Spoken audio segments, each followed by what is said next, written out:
That's right. As long as no one tells me, I'll be fine.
All right, it's 2 o'clock by my clock, so I would like to go ahead and call this meeting to order. If everyone could stand, please, for the Pledge of Allegiance.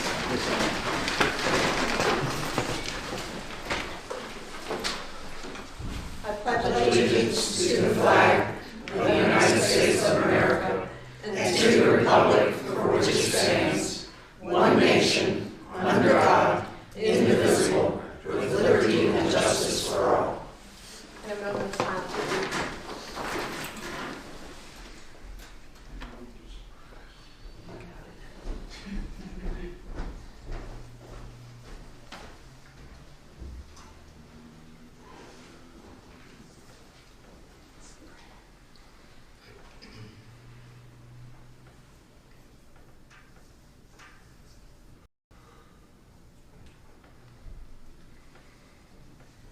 Thank you.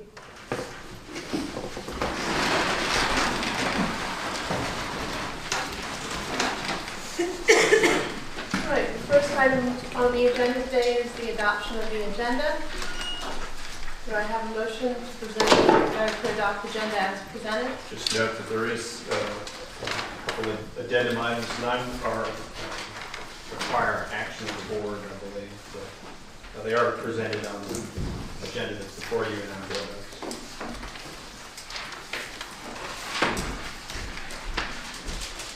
One is a presentation by the library board of trustees, and the other is regarding some legislation working through the General Assembly.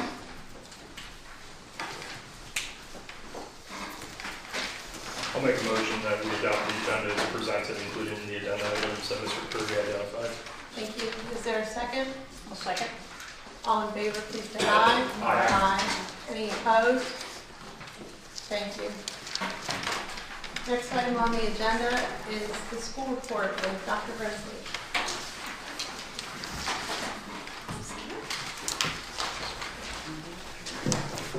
Good afternoon.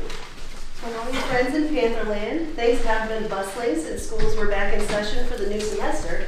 And as you probably witnessed if you follow our social media sites, we have passed the 100 days of school mark.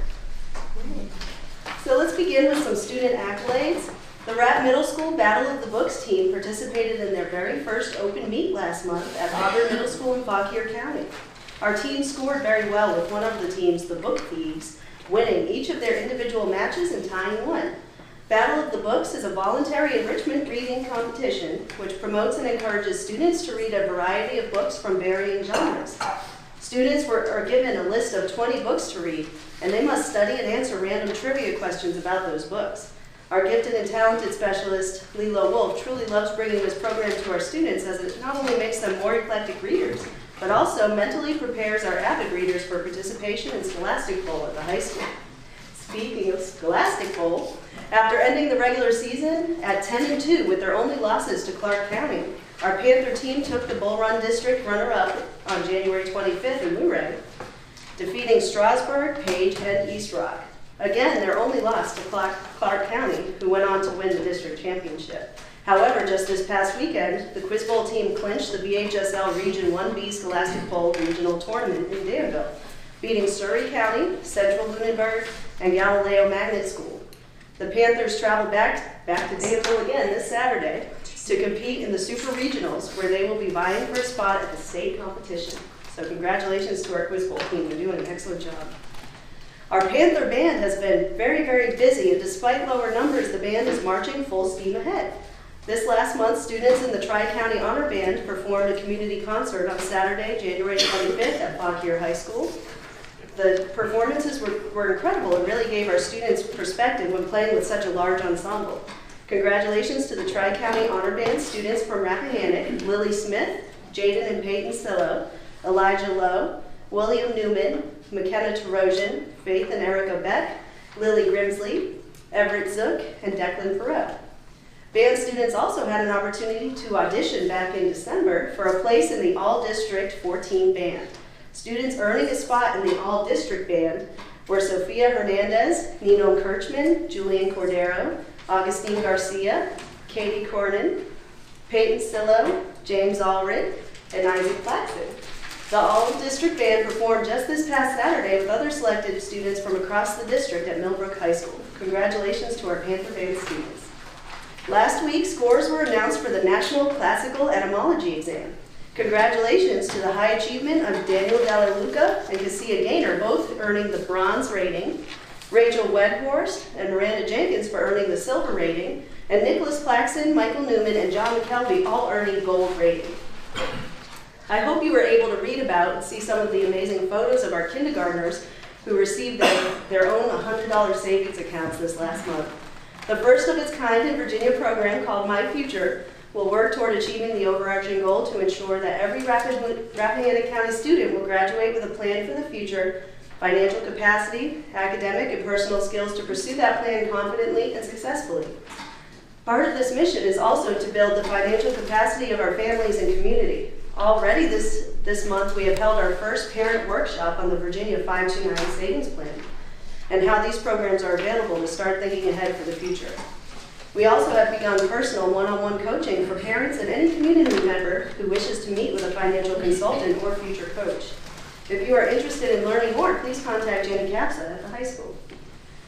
Finally, I wish to thank everyone for their understanding and cooperation as we experienced a little heat hiccup at our high school as cold weather set in. A very small pump part caused this issue, and because our boilers are no longer manufactured, the part had to be special ordered and picked up out of state. Luckily, we have many other sources of heat in the building, and only the gym and 5 classrooms in the front hallway were affected. I'm happy to report that all is working well. Of course, in this weather, we'll see when it gets cold. And we should see another 5 to 10 years at least out of those boilers. They are in good condition. However, we are depicting the costs of potential upgrades as we work through our capital improvement planning process to consider.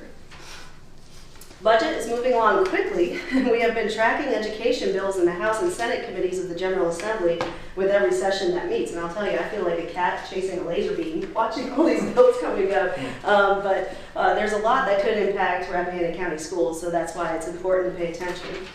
Currently, the school board has directed us to build the budget on a 3% increase plus a step for all employees.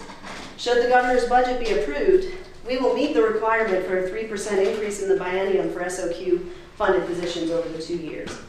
Should either of the Senate or House amendments be passed through calling for a 4.5% to 5% raise in the first year, we may have more work to do. However, we remain very sensitive to the fact that our enrollment numbers in ADM continue to decline, and we cannot expect to see large increases in local funding making up a difference. We understand that. Therefore, we will be strongly advocating this final week of legislative session before crossover occurs on February 11th for enrollment loss reinstatement.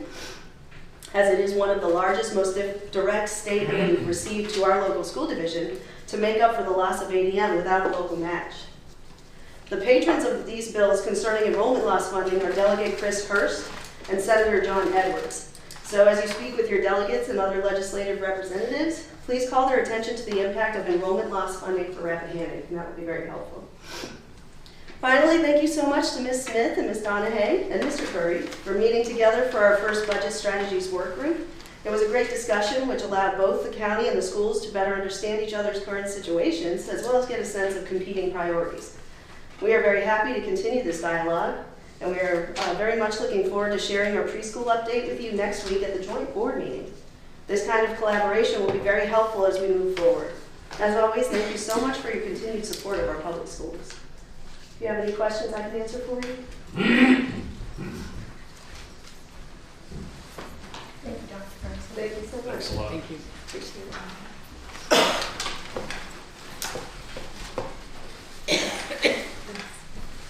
The next item on the agenda is the public comment period. If anyone wishes to speak, please come to the microphone up front.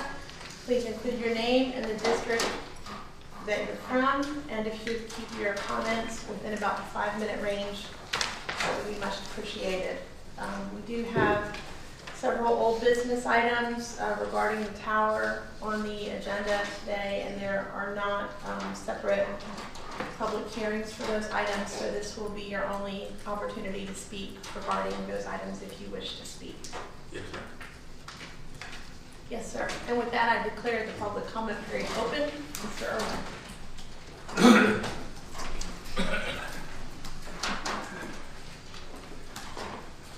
Thank you, Madam Chairman. Phil Irwin, Flint Hill.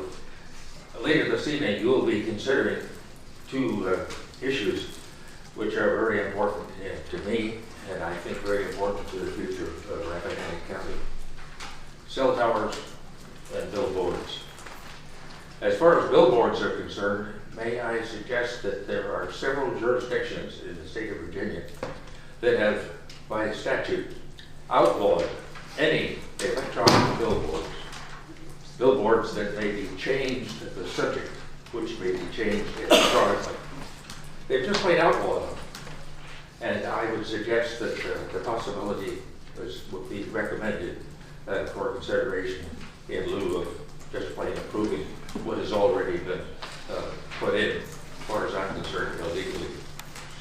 As far as the cell towers are concerned, I don't envy your decision, which has to be between the future appearance of this county and the necessity for cellular communications. As far as communications are concerned, yes, we need them, but we need a comprehensive system that covers the entire county, not just one or two isolated locations along this roadway. And to approve these two towers right now would be a little premature, because better communications are in our immediate future. And if there's any way that you can defer this consideration of the communication towers, I would appreciate it. This county is incomparably different, and let's keep it that way. And your vote on these two issues tonight will be very critical. Please consider Rappahannock's future. Thanks. Thank you, Mr. Irwin. Anyone else wishing to speak? Yes, Mr. Atkins.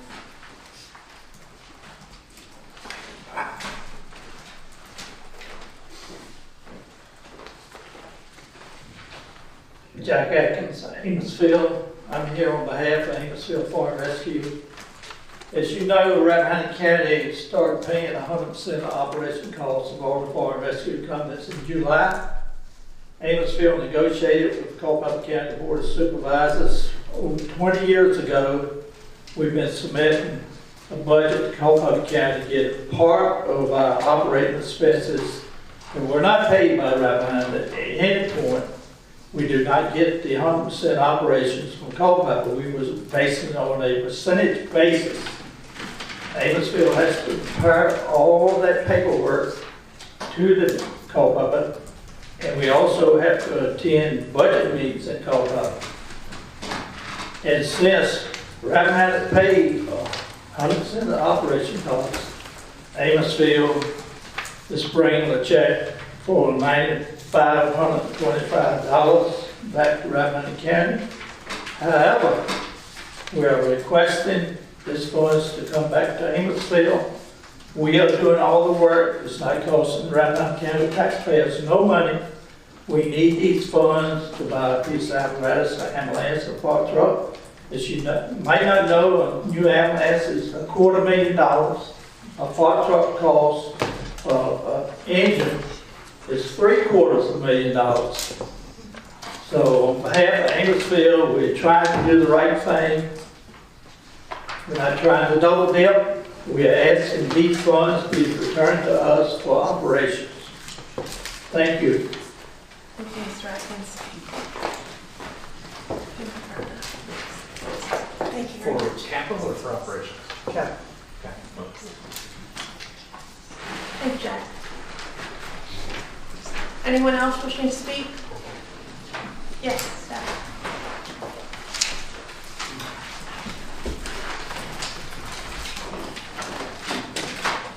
I'm Steph Ritter, and I'm from the Wakefield District. Thank you, Debbie. Okay, I'm coming before you to urge you not to settle for Ag 1 and to stand up for the integrity of the former Board of Supervisors who did nothing wrong. The lawsuits brought by Mr. Connick against the Board of Supervisors have cost time, have cost money, and have provided no public benefit. I think settling with him, providing him with money only encourages more lawsuits. For people who are concerned with procedural irregularities, that may have been, that the board may have engaged in, there are other avenues other than litigation to voice those concerns and to try to remedy those procedures. I think that, we teach our kids not to submit to bullies. And I hope the Board of Supervisors will follow that path. Thank you. Thank you, Mr. Ernst. Anyone else wishing to speak? Yes, Melanie.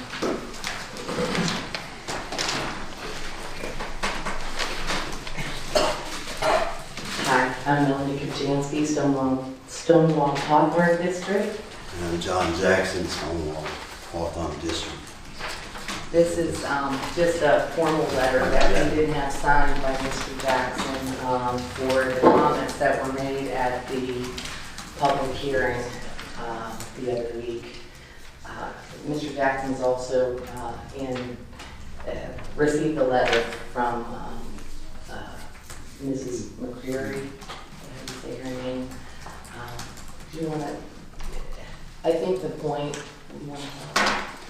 I just basically would like to see the tower help the fire and rescue in our county because it's a real big need.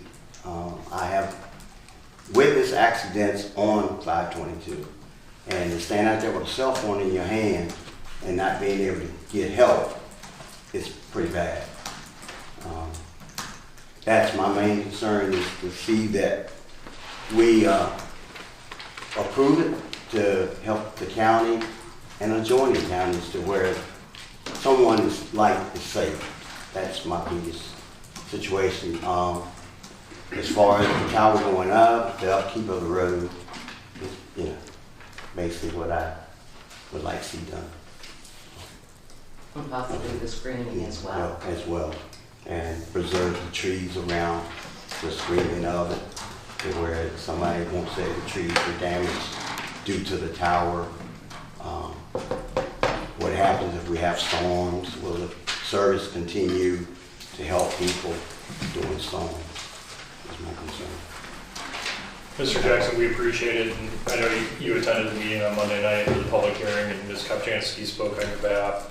And then you followed up with a letter as promised. So we really appreciate you listing for us and for the applicant your specific concerns regarding road maintenance and screening. So thank you for coming again today. I know Thank you're you. busy in the other job, so thank you. Thank you. Thank you, Bill. Anyone else wishing to speak? Yes, Cynthia.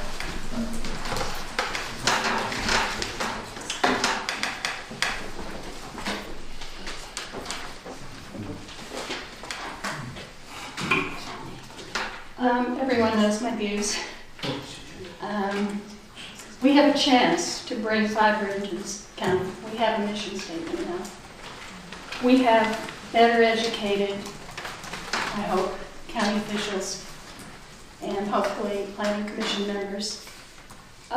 It's very doable. It brings in all the advantages everyone who wants cell towers want, including more jobs, better connectivity, and even better fire and rescue. It's just a matter of educating yourself on it. The all-fiber communities that we have information on are very happy being the way they are. A lot of them are rural. It's easier in Canada. The Canadian government encourages them and encourages funding of them. They have no problem with fire and rescue there. So we need to talk to other communities, including there's 8 in Virginia who own fiber. We need to talk to them. The second thing is the engineers' maps showed very clearly we will have low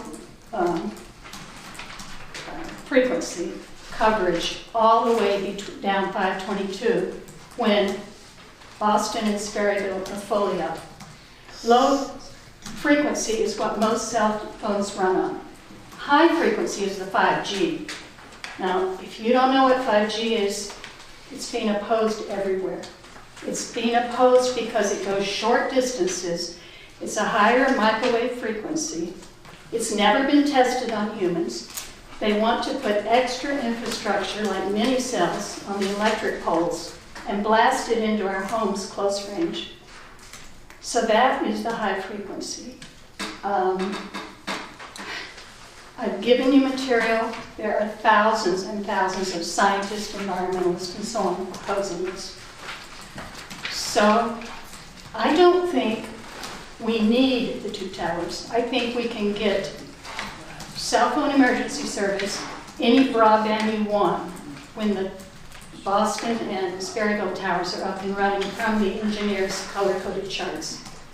And I think in this county, the important thing is how can you do something with the minimal rather than the maximum radiation? And how can you do it on fewer towers rather than more towers? Okay. So I encourage you not to vote for these towers and for us to put our energy into our mission statement for fiber. And that it requires a little self-education that really pays off the more I read about it and the more I understand about it. So I have some comments on the credit card issue, but I think I'll save that for another Board of Supervisors meeting. Is that all right, credit card issue? We have one Discussion's on the agenda today. So Oh, it is on the agenda? Yes, ma'am. So if you want to review our credit card policy today, if you have specific statements regarding a certain incident, that is not on the agenda today. Okay. If our current treasurer discovered irregularities, the first thing that occurs to me is, what about the 30 years before that?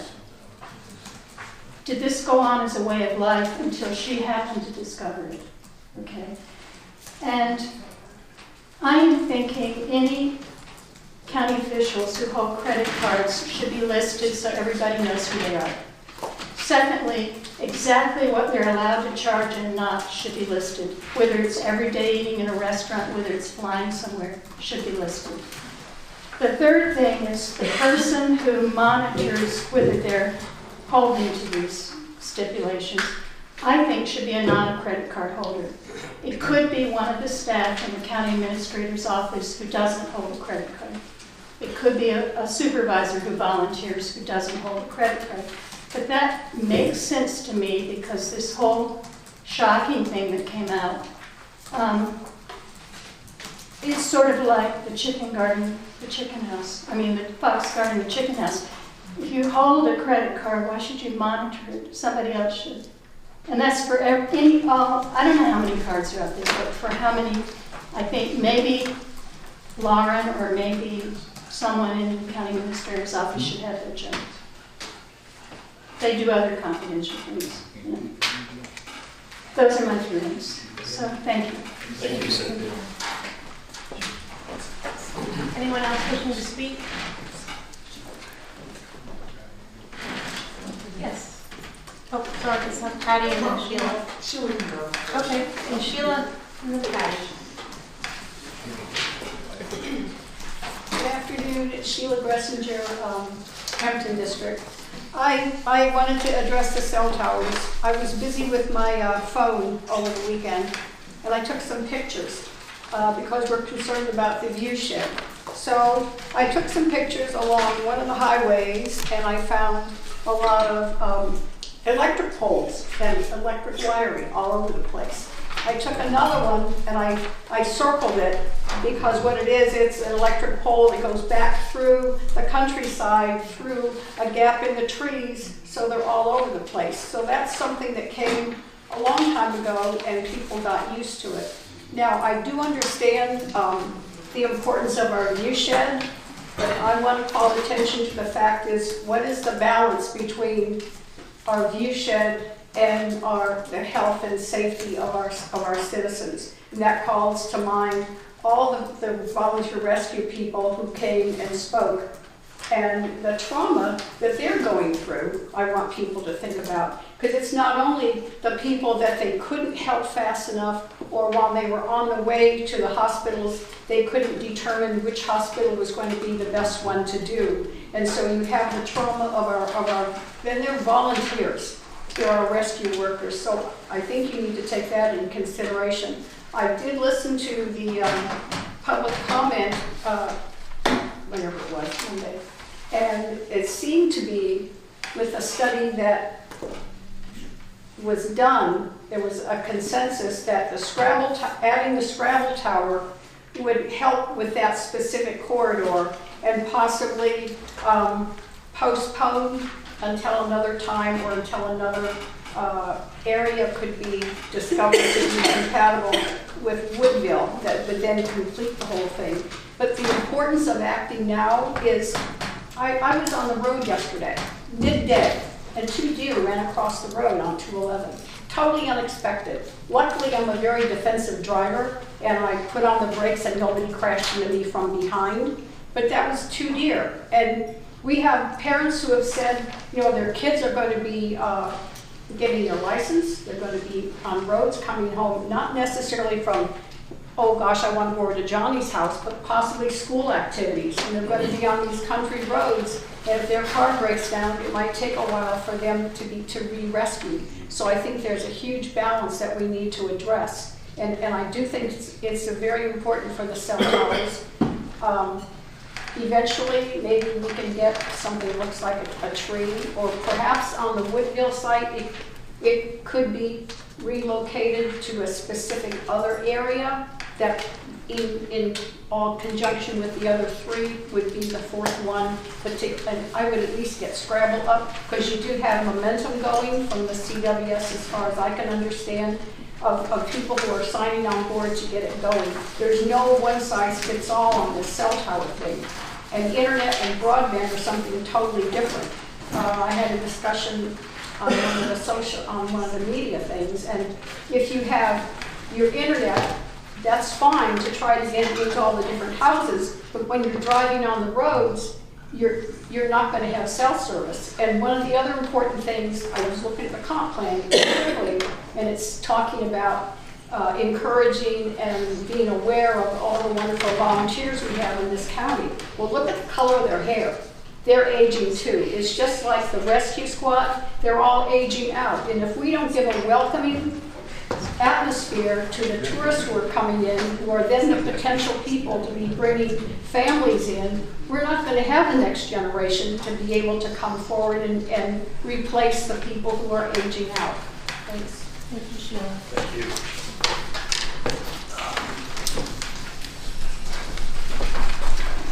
I'm Patty Hardy, Hampton District, but I'm wearing my artistic director hat from the Raccoon Theater today.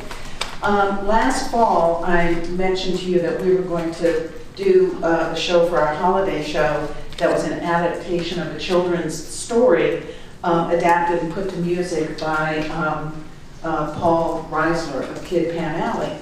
And it's one thing to talk about it and the magnitude of this kind of a production and the number of cast, but it's another thing to see it. So I brought in a picture, the cast picture. Some of these kids have been in productions for 2, 3, 4 years. They have better resumes than I do.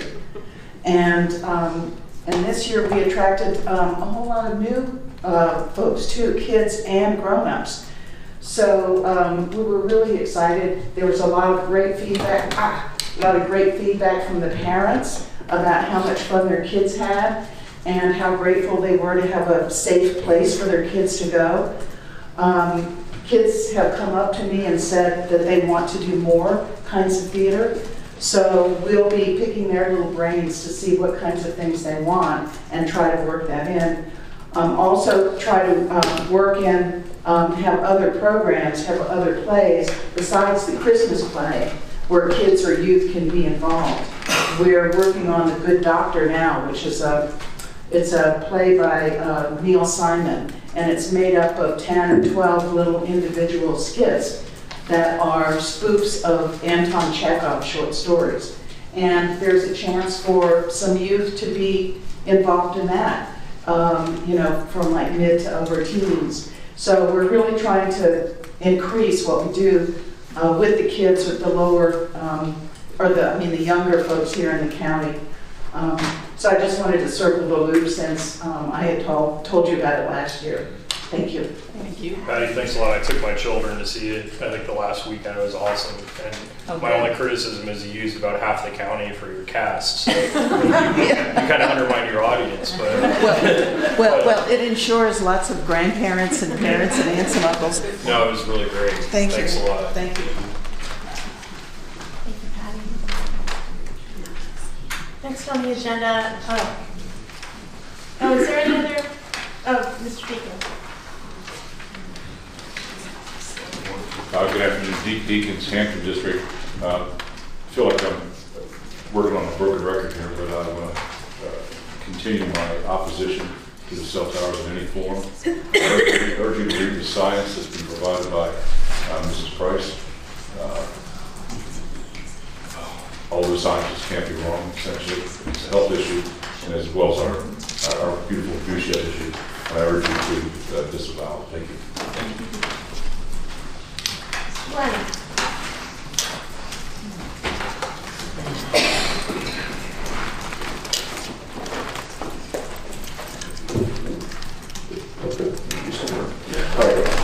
Page 20, Jackson District. I want to commend the BZA for having Mr. Connick represent them on our planning commission. I want to commend you all for putting him on the planning commission. And I want to commend the planning commission for voting him chairman. I believe you all have seen the report that he put out, less than a week, less than a month after he started. It's amazing the difference in production that commission has had. And I just want to acknowledge that, and I request that report in the future, if there is another one, be included in the agenda and attached to these minutes, because that is valuable information for the public to know what's going on. Good request. Thank you. Very good, thank you, Paige. Anyone else wishing to speak?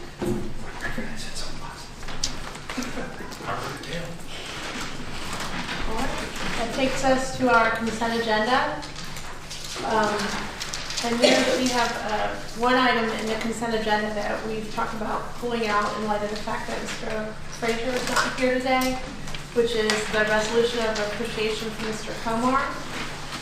Since he wouldn't be here for the presentation, it may be appropriate to delay that until a later date. Have you heard anything further back on that, Gary?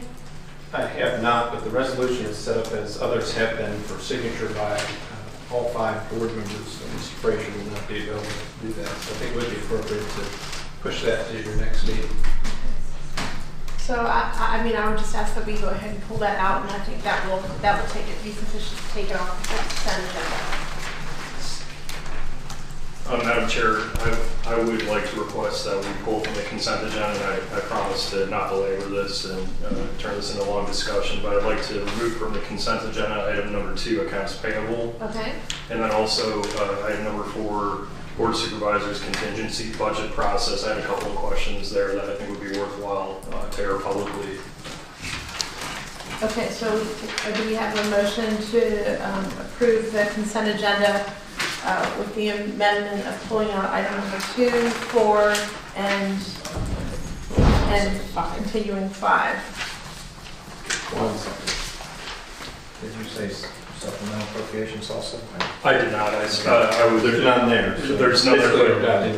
Number 4, it's noted as there are no contingency budget items, Got it. but there's background there I'd like to talk about. So maybe the best way to approach it would be just to go ahead and consider the minutes for adoption if anyone has any changes to the minutes at this time. Since I'm complicating things, I'll make a motion that we adopt the minutes. Staff did an excellent job on those, and as far as my review goes, they are complete and accurate. Do I have a second? I'll second. All in favor? Please say aye. Aye. Aye. Any opposed? All right, that takes us to the accounts payable process. Madam Chair, I'm obviously new to this. This is month number 2. And I believe, if I recall correctly from when I listened to these meetings as a citizen, this has been discussed previously, but I wanted to at least ask staff to look into our CenturyLink billings and specifically the mid-month check run. And my math might not be accurate, but to me it looks like $3,500 in telephone charges. We pay dearly for telephone. It's was on that short list, but it's a longer list now Right. to try to move us towards the VoIP system to provide better features for less cost.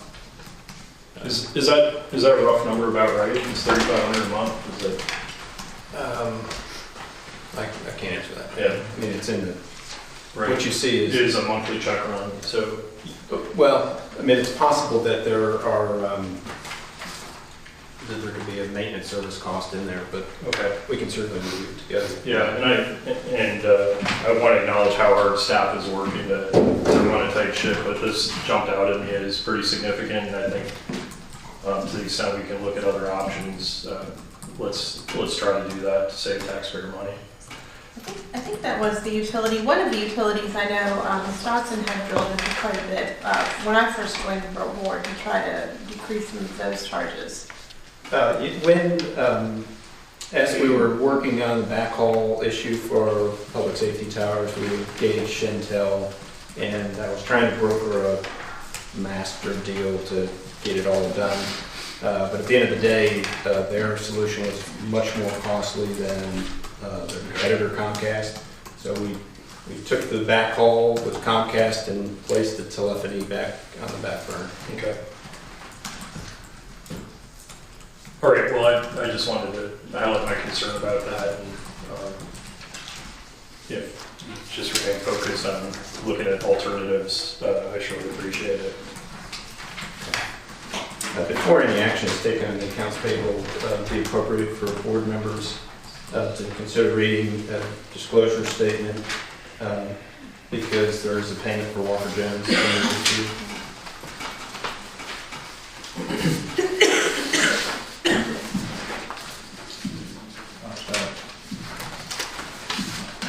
Pursuant to the Code of Virginia, Section 2.2-3115H, as a Board of Supervisors member, I may have a personal interest related to the approval of the accounts payable process that includes consideration of a payment to Walker Jones, which firm provides legal counsel related to the Drag 1 case. The nature of my potential personal interest is the fact that the named firm is providing for my legal defense as an individual and member of the Board of Supervisors.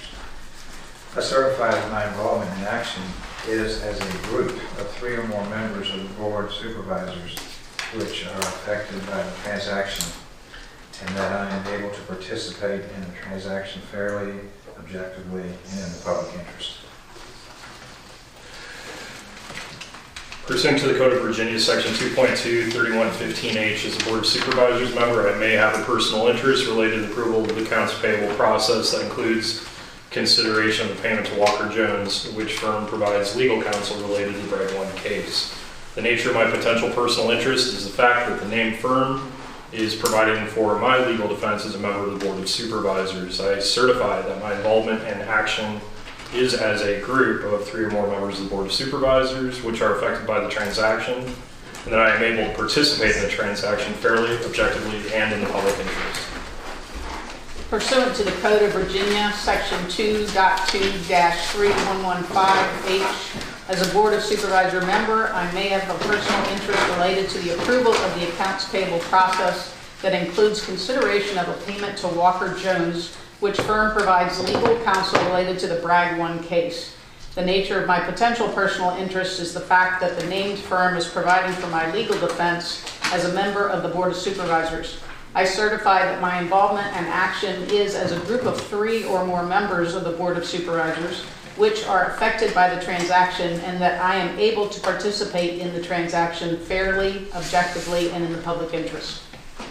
Pursuant to the Code of Virginia, Section 2.2-3115H, as a Board of Supervisors member, I may have a personal interest related to the approval of the accounts payable process that includes consideration of a payment to Walker Jones, whose firm provides legal counsel related to the Bragg 1 case.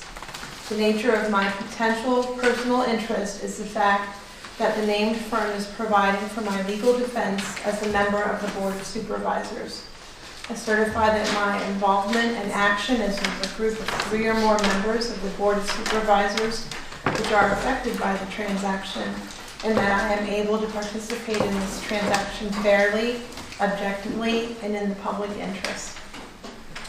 With that, there are 2 sets of accounts payable for your consideration bid month, in the amount of $13,120.17. And then that for today's date, $212,206.07. Does anyone have any questions, or do I have a motion to approve? I'll make a motion to approve the accounts payable. Thank you. And a second? I'll second. All in favor, please say aye. Aye. Any opposed? Thank you. It does appear that there's no supplemental appropriation. Now, there are, I guess there are supplemental appropriations in the form of your budget amendment public hearing tonight, and we'll consider that after public hearing. But nothing at this point in the agenda. Thank you. You want to discuss Which that? brings us to the contingency budget process. Sure. Yeah, I just had a quick question on that. My wife always warns me not to major in minors, so I'm violating that basic principle right now. But I wanted to just mention. I noticed here $13,711 leave-related payout for, I believe, Jenny Capson and Jimmy Deal, who worked for us at Flatwood in Amesville. My question there, and I apologize if this is already stated in the policy, maybe Mr. Curry, you can clarify it.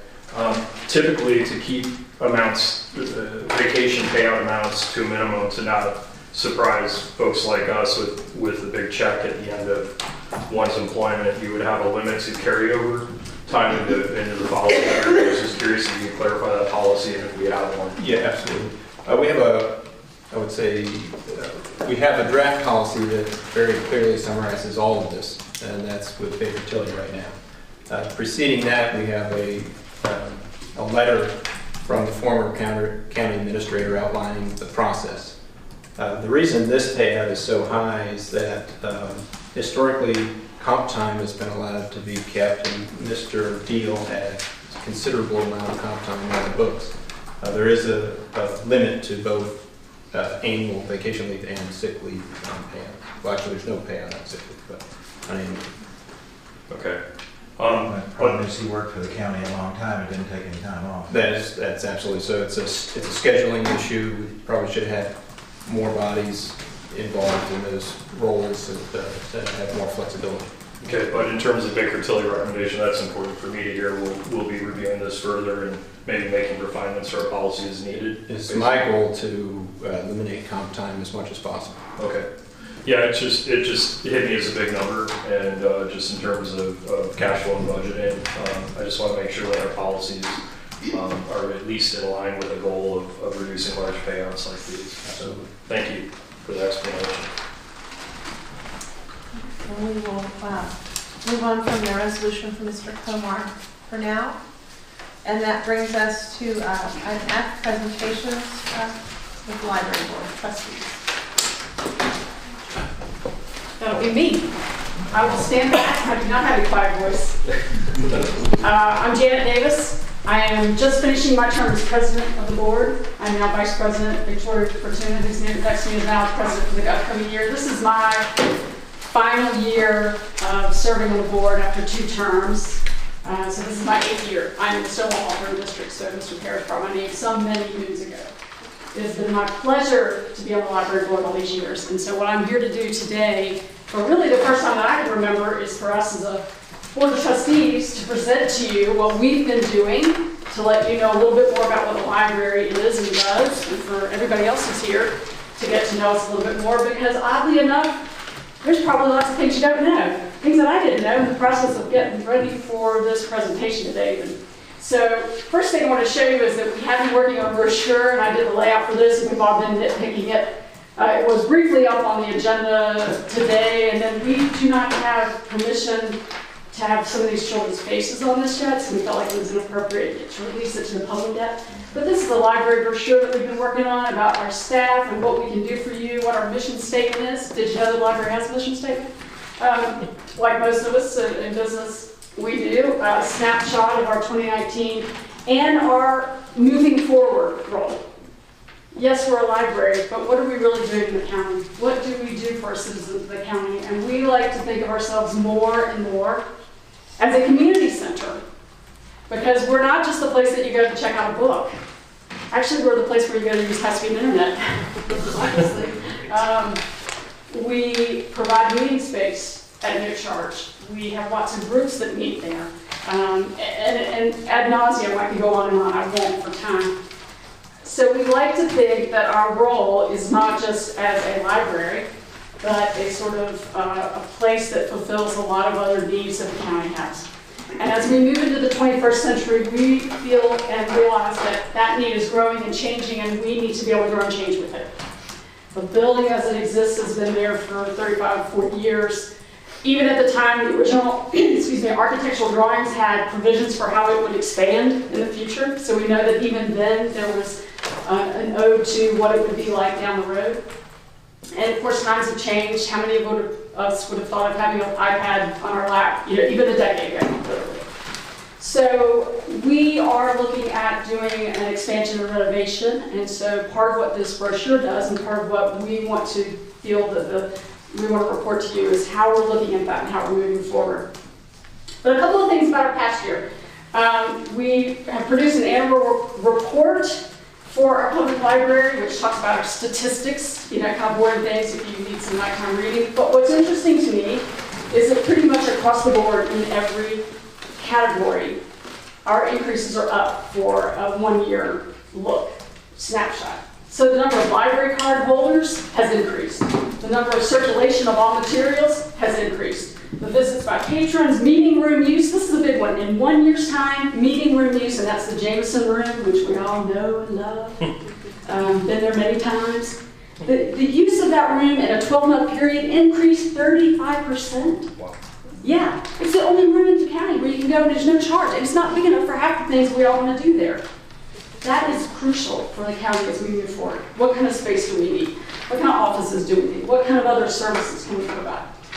I'd like to really point out one of the other big things that we do is provide a lot of children's activities. We have a fabulous assistant director and director of youth services, Amanda Weekly. And then at a time when we talk about declining enrollment, how is it that our numbers of everything she does with children are increasing? 27% in program attendance, storytime reading, Christmas with Santa, all kinds of programs that she does. If you haven't seen Rep Tom Man in the summer, I encourage you to go this year. It's fun, it's exciting, it's nerve-wracking, it's for all of us. She's increased the number of books that kids read in the summer, the hours of reading by teenagers. That's a hard sell when they've all got, electronics.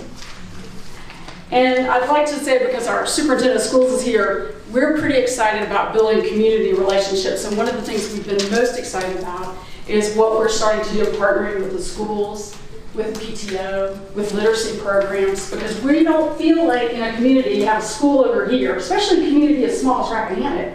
You don't have a school over here and a library over here, and never the two shall meet unless your parent takes you from one to the other. We are a community where all of us really sort of know each other, and we operate together. And how can we efficiently use our funds and our people, limited resources, both of those things. And so how can we partner together to create more dynamic and creative programs that are of good service for all ages, including our school children, which is the biggest chunk of what the budget is that you're going to put together anyway. Our budget, by the way, and what we asked for, we've worked really hard in the past few years is streamlining how much does it actually take to operate the library. Because in years past, when I first came to the board, there was a lot of overlap. I don't know how much it costs to mow the grass or take care of the grounds because the trustees did it, and those kinds of things. So even before Mr. Curry came to our board, we started to try to tease out how much it costs to actually operate the library. And we've really sort of fine-tuned, I would say, we've worked to really fine-tune that so that the numbers we bring to you, although we've asked for a little more money each year, are real numbers and not like, well, if we just don't have enough, we won't paint the roof. That's pretty important.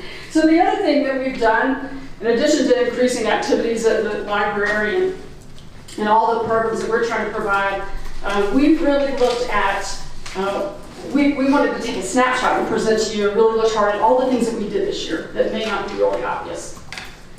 We really reviewed our bylaws and updated them. And most recently, the bylaws were like the original ones that we created on onion skin. Like, you didn't want to hold them too hard before they disintegrated. So we were like, wow, we really need to do some work as a board. We adopted a small purchasing policy and really looked at how we function as a board more efficiently, more appropriately. We moved our investments into the Virginia investment pool, which is a more appropriate place for them to be, where we feel like it's the right spot for tracking it. We've attended FOIA training, both our director, David Schaefer, who's here, and two of our trustees. And we have completed overdue maintenance projects, which have been on the books for a very long time. The roof was repaired and painted, and various things had to be done. We are really excited about two projects we did this year, which we spent our endowment money on. And one was the installation of dark skies compliant lighting. And while that may sound like, okay, you just pick out dark skies compliant lighting and you get somebody to come install them, it was an onerous, long-term, pulling our hair out process to find lights that would fit on the existing poles and work with the wiring and would match the decor of the library, and that nobody would say, oh my God, why did you put those lights up? Because we chose the wrong style.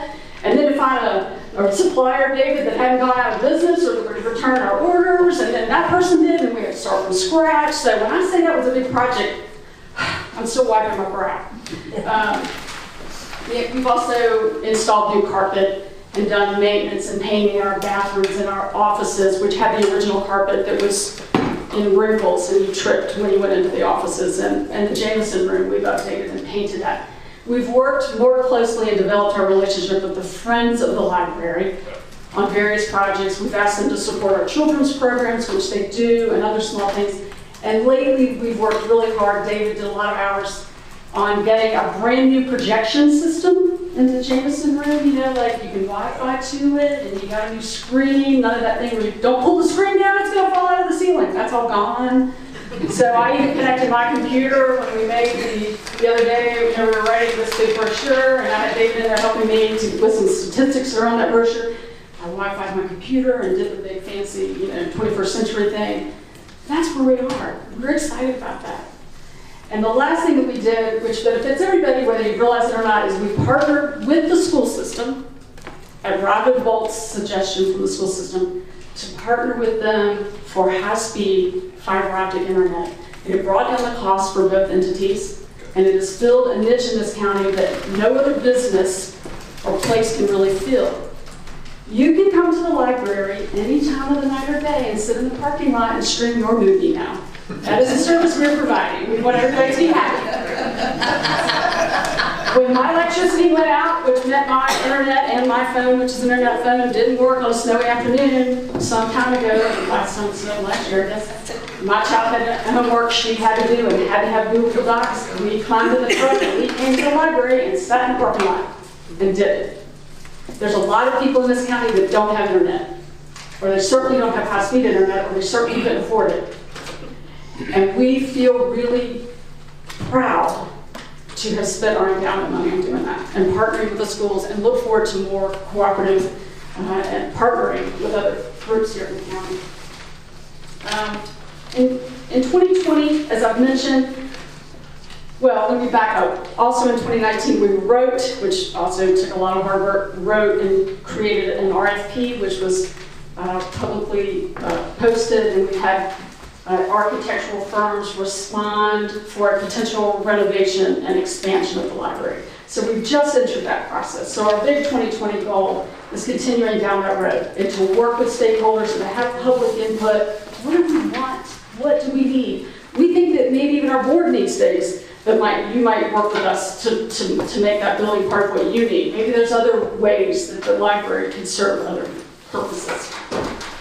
We are also we've just completed a work with Baker Tilly on a compensation study, so we will be adopting new salary structure and personnel policies, and that will be something we'll inform you about when we come to you with our newest budget and how that might change. We will be replacing, as needed, interior hardware at the library. We are possibly going to integrate with the county on an internet telephone system. And you think that bill from CenturyLink was bad for the county? Would you like to see some old bills that the library used to get? We know all about them and how bad that is. We will continue to streamline and partner with all the groups here in the county, because we feel like if we're a community center, we want to be integrated with every piece of this county, because everybody comes to the library. I mean, that sounds kind of like a no-brainer, but if you think about it, whether it's a meeting, a book, an internet, or hey, even a ukulele, we have a ukulele store, it's all there. It's part of what makes us so excited as a board. So we're revising and adopting a new 5-year strategic plan, comprehensive strategic plan, which is ending this year, our last one, so we're looking at doing that this year. And all of this is possible for us because we are a board that rolls up our sleeves and works hard. So you're going to be now in a position to replace a board member who just had to resign because they're moving out of the county. So we know and we trust that you'll find that person that's going to help us by rolling up their sleeves, because that's what we do. And none of it is also possible without our staff. And so I want to close with just talking a little bit about our director, assistant director, and our library aide. So David Schaefer, our director, has been here, David, 45 years. And I'll just tell you one quick little anecdote. The library got really famous about a year or two ago because we got an endowment of $1 million. And everybody said, whoa! So did we had no idea. That woman, Mary Rudisill, you know where she lived? Culpeper County. She didn't even live in Rappahannock. But she came to our library every week, like every Wednesday. David greeted her, how you doing, Mrs. Rudisill? He remembered her, he knew her, saw her for years. He knew what kind of books she was checking out. There was sort of a personal relationship there. And when she passed away, she left us her money. There is no doubt in my mind that is because of our staff and what kind of people they are and what kind of environment they have at the library. Because we don't have a fancy building. We didn't have high-speed internet when she left us that money. There wasn't that.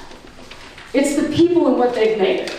All those increasing children's programs, all that dynamic work, that's our assistant director, Amanda, who's been here, I'll say 8 years, Dave, you already know.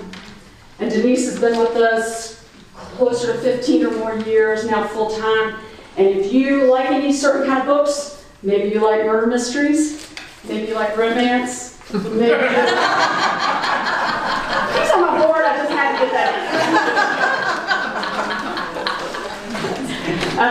in. Whatever it is. Denise is that's for Gary. Denise is the curator of the adult fiction and nonfiction book collection. And I've known Denise for years, and I can just kind of come in and I'll go, what's new? And she'll go, well, she's researching all the bestseller lists. She's looking at all the ways, what people are talking about, and all the ways that new literature is being written. And she's telling us about it, and she'll help me find the book for you. And I love that. I go to, as a board member, I've been to lots of public libraries. Whenever I travel or go anywhere, I really want to go see, what do they do? What are they doing that we're not doing? What do they look like? And I really, nice people, but I'm telling you, there is something special here, and we all know it because it's Rappahannock. So I'm going to wrap up. If you have any quick questions, please, I don't want to take up too much time. I'll rattle on. I'm a little closer to the microphone as I'm going. I'm happy to answer questions, and I really appreciate your time. This is the first time we've done this. We hope to do it on an annual basis, at least give you a quick report about our update you on our activities. So we appreciate it. Thank you. We have a lot of open board appointments on other committees, and you have a lot of energy, so. I have a really busy business. We'll see. Just an offer, we can harness it. Yeah. I know you're also a direction to point you. It was a great presentation, really. Very much. Really good job. I think this to appointments. If I can run through them. That would be great, Gary. Thank you so much.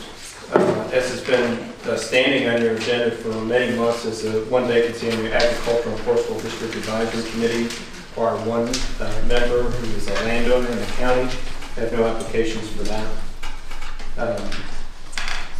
Unless any board members have any recommendations, we'll move on to the vacancy you just heard about regarding for the Library Board of Trustees. Did have one resignation. Your policy recently adopted requires this vacancy to be advertised in the newspaper. That will go in this week and next week's paper with a request for applications by the end of the month.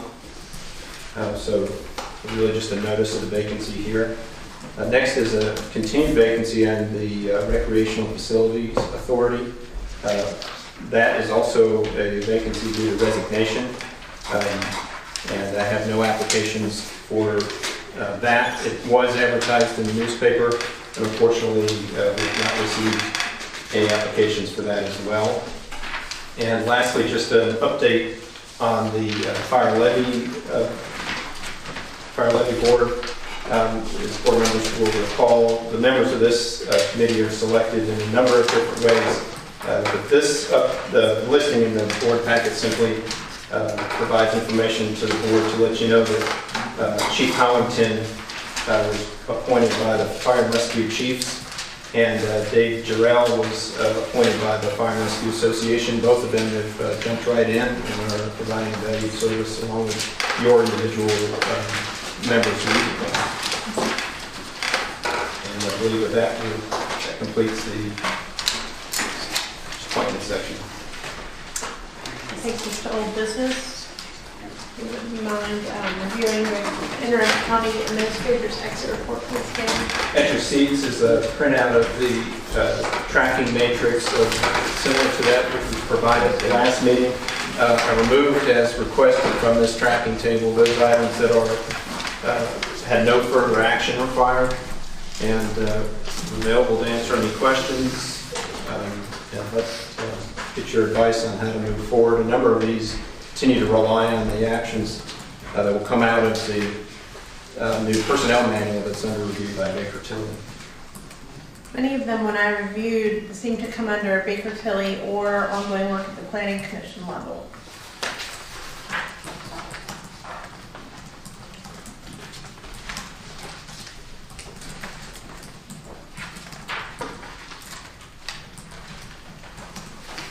And then also the lack of handicap access, the lack of meeting or training space, those things also seem to fall under the space study that we had done that I guess now is with the building committees as I well. can provide a very short update in case we don't get to that later. The building committee did meet, and the draft report is available in my office for committee members to review. It's not being released publicly at this point in time. The committee members will review it, and we'll determine as a committee how to move forward, or they will determine as a committee how to move forward.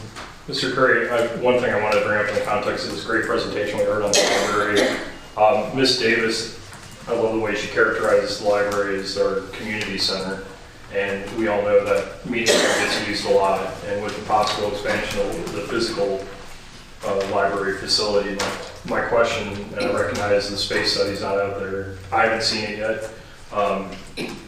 Will that space study take into account the library as part of our overall assessment of space utilization and efficiency of county facilities? It does not. It's something we could expand it. I can tell you that the chair of the expansion committee on the library board of trustees is plugging away all he can as to needs of the county and how they could work with the needs of the library.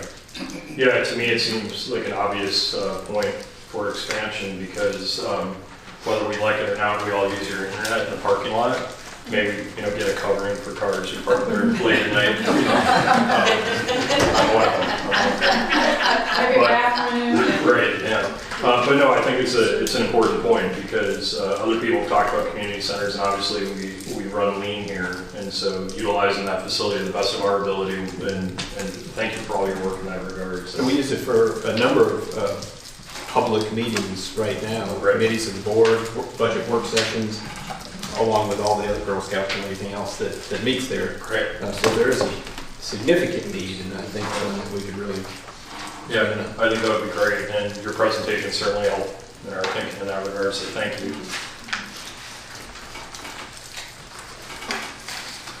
One thing I wanted to bring up that's listed here in the exit report of Ms. Garden, and that's accounts payable, and I just... You have a number? Oh, sorry.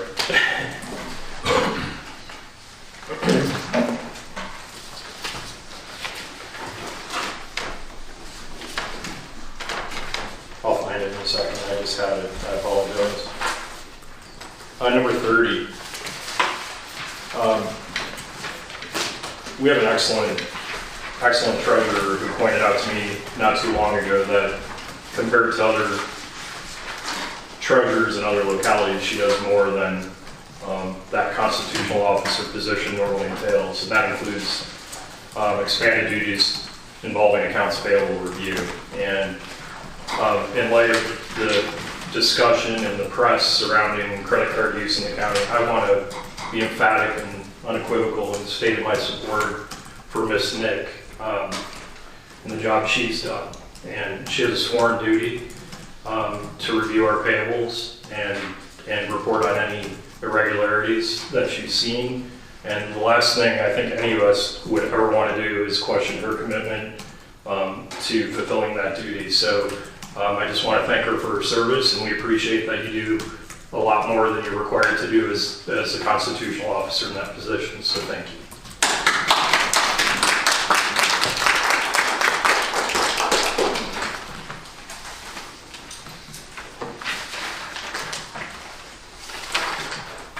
I just wanted to echo his comments.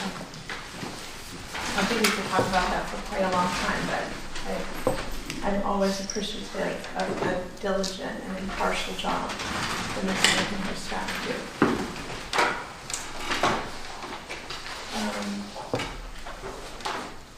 Are there any other items to discuss on this? I do feel like most of these we are in the works on. Of course, the one that sticks out like a sore thumb at the end is strategic planning. Yep. You can see my recommendation there that we've got a lot of irons in the fire, and let's get those cooled off, and then I believe strongly that that's an area we need to move to. Well, and I know we had that discussion at the during the budget cycle last year, and we do have a lot of things going on. I do think it is important to look ahead, but I know we promised to have the discussion about the finance committee later this spring. I think that's a big step in the right direction on the strategic planning front as well. think it's a very good tool, and thank you for updating it. So I'll maintain this matrix, and as we move along and things left outstanding come up, we can address them. Of course, board members can always use it as a tool and bring questions to me. I'll put it back on the agenda in the future when so direction. It sounds good. I think it's a great angle touchstone, so I look forward to reviewing it again next year.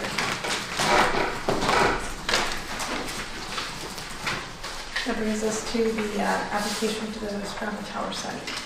Yes, ma'am. As board members are aware, we held a public hearing on January 27th for the application submitted by CWS for a lattice tower, 190-foot lattice tower, 195 plus lightning rod.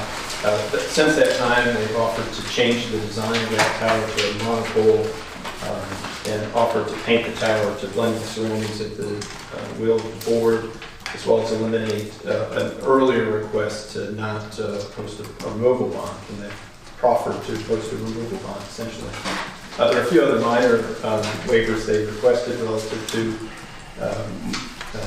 the limited period waiver for microwave until fiber is available, and then also the design of the access road to have it be as minimally invasive, intrusive as possible, recognizing that after construction, there's very little traffic that needs to get back and forth. The Planning Commission has recommended approval of this application with the recommended changes. I voted 5-1 on November 20th. You heard from many citizens on the 27th, and you heard from one citizen today regarding some concerns about the access road maintenance. CWS has responded to those concerns and committed in writing that they would be maintaining the road, making sure it's in return to existing condition after construction, and then maintaining in the future if necessary. They've also provided a lease amendment to me with the landowner from whom they're leasing the property that expands the area around the 50 by 100 compound 10 feet for a tree preservation area. It is not clear to me the details of that would go along with that. If a tree were to die from disease or fall from a storm, how they may be replaced. But that is an item that came up after your last public hearing. I think largely those concerns that were raised by Mr. Jackson were addressed. There are two resolutions attached to the agenda that are available to the board if you're so inclined. One is would be used to approve the tower, and one would be used to deny the tower. They're crafted in such a way that Mr. Goff and I believe that they're reasonable representations of the board and how you could approach approval or denial. That said, the board could modify that information if you thought it was appropriate, and you can make a decision today or anytime between now and February 26th. Leave that to the board, and with that, take any questions you may have for me or the applicant. So my question is about the radios that the EMS uses. Are we in the process of getting the radios? Yes, so and would those radios cover all this area that we're talking about? yes, they should. Of course, the public safety users have radios in their cars, which work over a much broader area than the radios that they might carry on their hip, called portables. The propagation mapping from the public safety vendor, Harris, indicates that we'll have pretty good coverage in the car, not as great coverage for portables. And then that is reduced further inside. So there's been some discussion last year as we went through budget whether it would make sense to install additional antenna sites in the county. Right now, the public safety system with the new Harris system, all of the antennas will be located either in Fauquier or Culpeper County, and then projecting that signal into the county from kind of two sides. And what about Sperryville? What's going to go there? In addition to the radios that the officers and fire and rescue folks use in their cars or on their hip, are the pagers that the volunteer fire and rescue members wear around to be alerted of a call. Those pagers work off of a different system that's tied into the main system. That paging system will use 5 tower sites to blanket the county. The 3 of those sites in the county are the Sperryville Tower, the CWS Sperryville Tower, for which we have a lease, the tower behind the sheriff's office in Washington, the tower behind the fire station in Amosville, a tower in Rixieville, and the tower at Culpeper. So the Scrabble Tower would not add to that. That's not needed for that purpose. It's possible that it could provide value for the 800 megahertz system, but likely not. If we were to move that way, the discussions we've had with Harris in the past would be to seek towers further into the county, knowing that there already is coverage from Culpeper and Fauquier, and we were looking at the Sperryville Tower and the Washington Tower for that. Is the most interior to the county we could find. So we've got, 3 different areas here, pros and cons for having the cell towers. One's public safety, one's convenience, and one is, the view shed. So the public safety sounds like these radios and pagers will take care of a lot of that.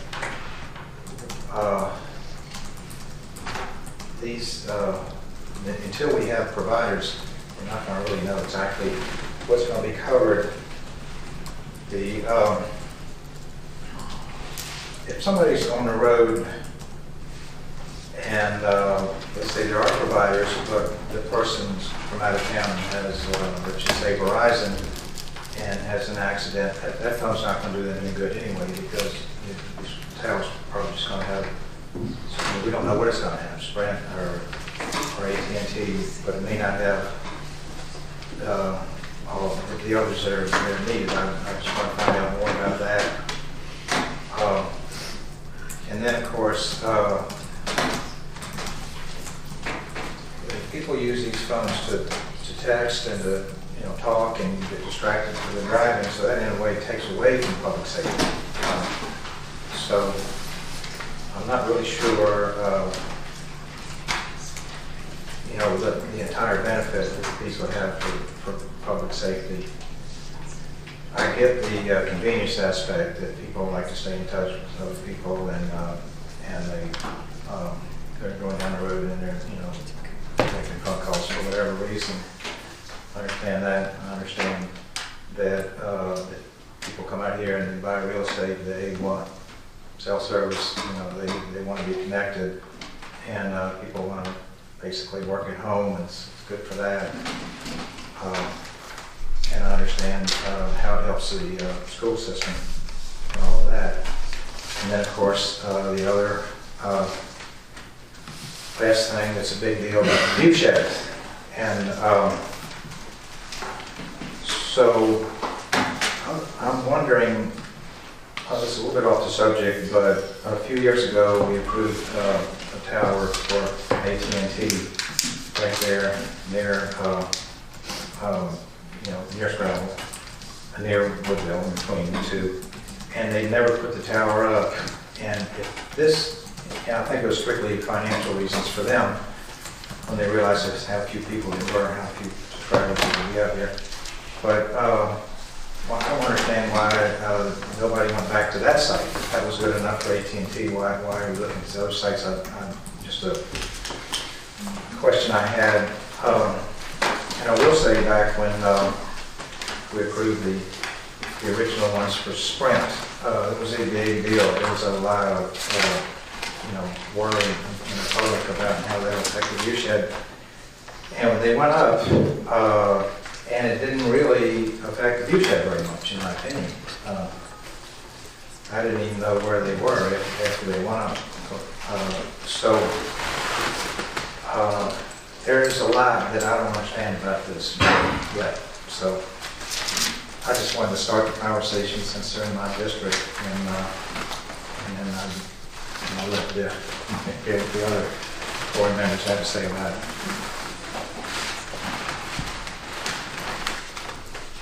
I do have one question with regards to the removal of a tower, should it be put up and found no longer necessary. When Hope and I met, I said to her, I'd like to know the definition of a tower that's no longer in use. Because if you can say one call a month is still a tower in use, then that's not what I'm looking for. So Hope, I don't know if you did any research on that so that we could have a definition that we can clearly use later in life. And our ordinance has the requirement to remove it. And I don't know precisely, but I would presume it would be if there is not an active provider. And there are cell providers that go up, or a broadband provider that goes up on the towers, and then over time they're removed for whatever reason, satellites, who knows. Then that would be, in my mind, when you would start pursuing that. Not rather than inactivity of the provider. Right. I do have one more question, Mr. Curry.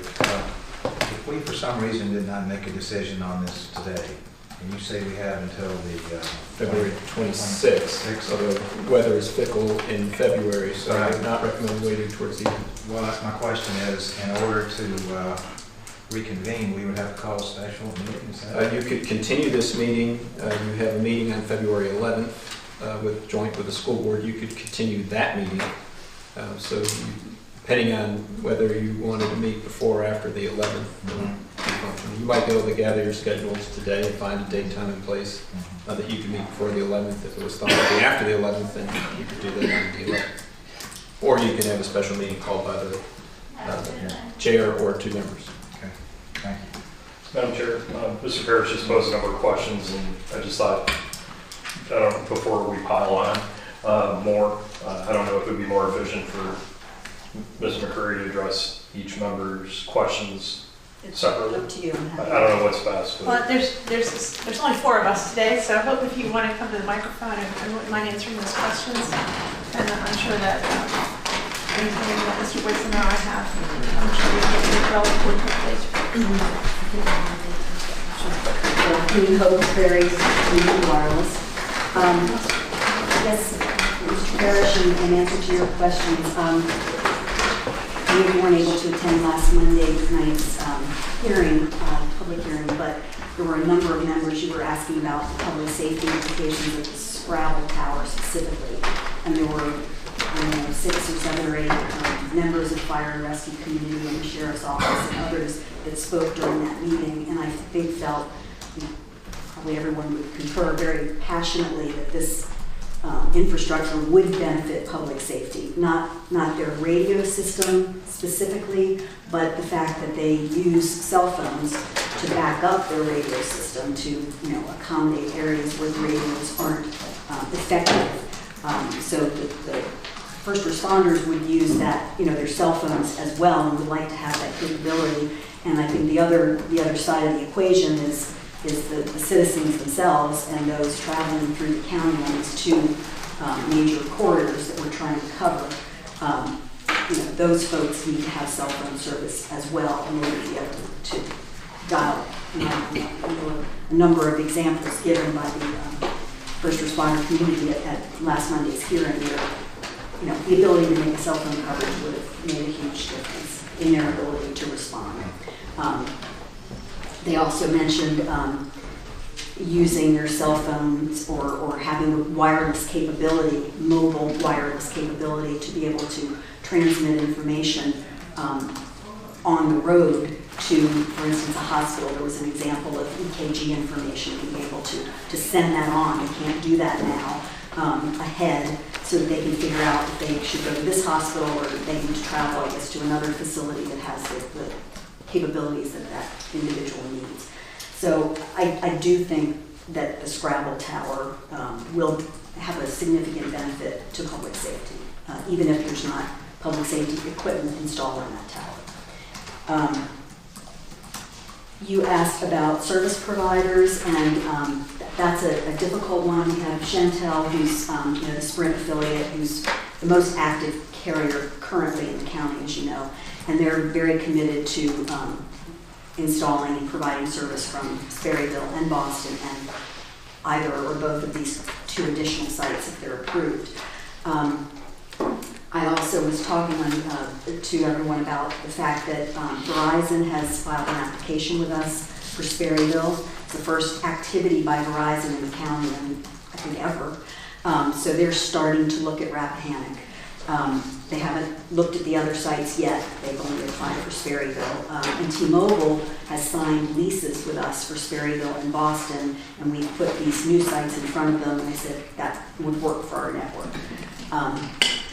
So there is a lot of service provider activity right now, and I think it behooves the county to think about taking advantage of that by putting the infrastructure in place so these carriers can move forward. Let me ask you, I don't want to interrupt, but Yep. I'm about to forget. So the reason is the reason that T-Mobile has better coverage is because they're on a lower frequency? It seems to me like, according to the maps, that they have better coverage than the other companies. Is that because they're on a lower frequency? Possibly. I mean, you're talking about those Propagation maps? Well, I don't think that showed on the, you're talking about those maps that they file federally. The Form 477. Yeah. I think, yes. And then the other thing I'm wondering about is, we talked about 3G, 4G, 5G. What's the G going to be on these? Do you have a way to limit that? Do you have a way to, like, I mean, I was watching the Super Bowl and there were a lot of 5G advertisements going on. Why would you want to limit it? The 5G, because of the health, because of the radiation and the health detriment to that. I don't think that's accurate.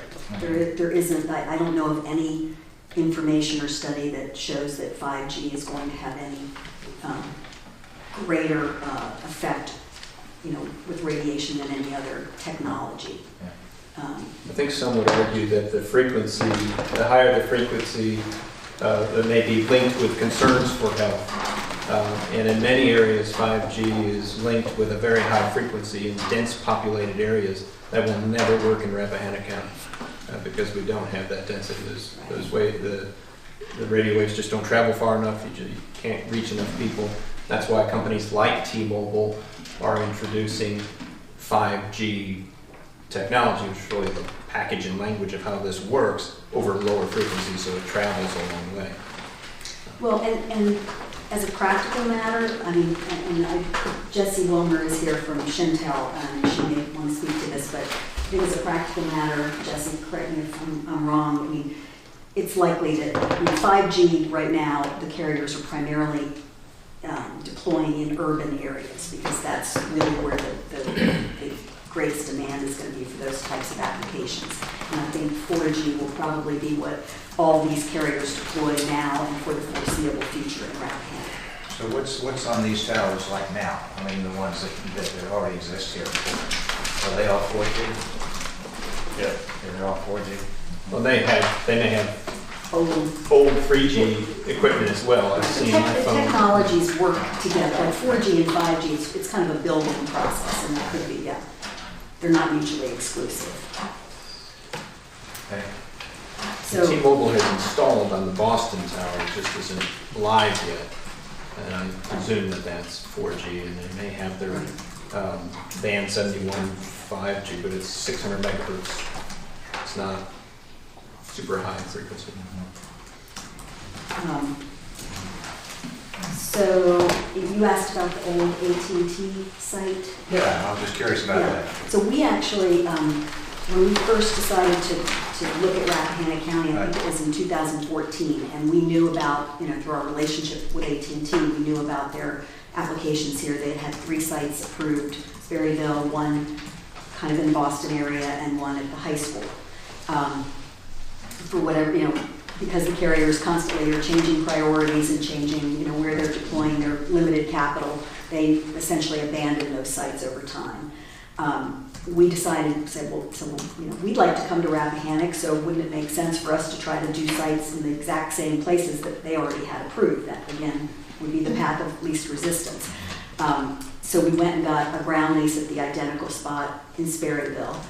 We tried to contact the, we tried to do something at the high school, and that was a non-starter. Right. And then the Boston, the AT&T Boston site, the ground owner had passed away, and there was no interest in pursuing a new ground lease. So the ground owner wasn't interested. Right. Once we had Sperryville identified, we started working with carriers to see, because we knew that Sperryville and Boston, our sense was it wouldn't cover that entire stretch of road. So we started working with the Shentel folks, who, part of what they do is create what they call a search ring or search area, and they identified the approximate locations, between Sperryville and Boston where they would like to have sites to provide the optimal coverage.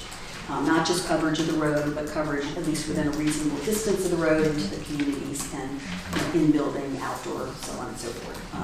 So that's when we started looking for a new site, and we identified the 2 locations that we applied for. Right. So let me ask you one more question. We have to make a decision by later this month. If we don't, you're automatically approved.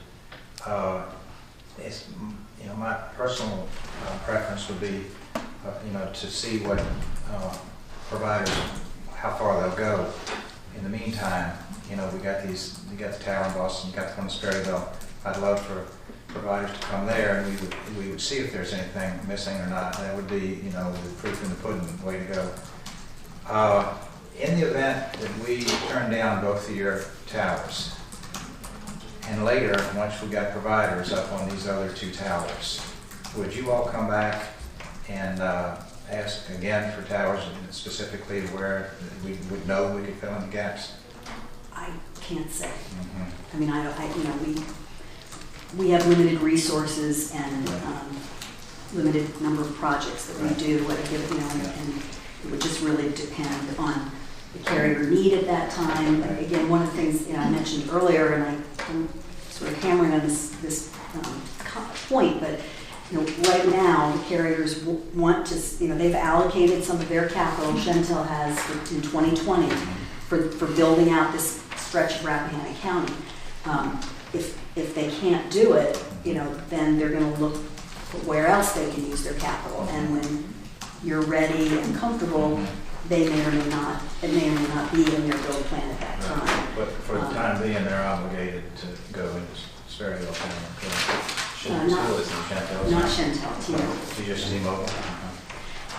The other thing, in terms of wait and see, I mean, the county had hired an independent engineer to look at the need, and I think it was pretty clear that to cover that stretch of road, you clearly need 3 sites. The 4th site is a little bit less clear. Right. So, Scrabble at the height that we've requested would, according to Shentel's propagation studies and according to Federal Engineering's propagation studies, would get you most of what you need. And the Scrabble site is in a more densely populated area, so in addition to the benefit on the road, you would have some community benefit as well.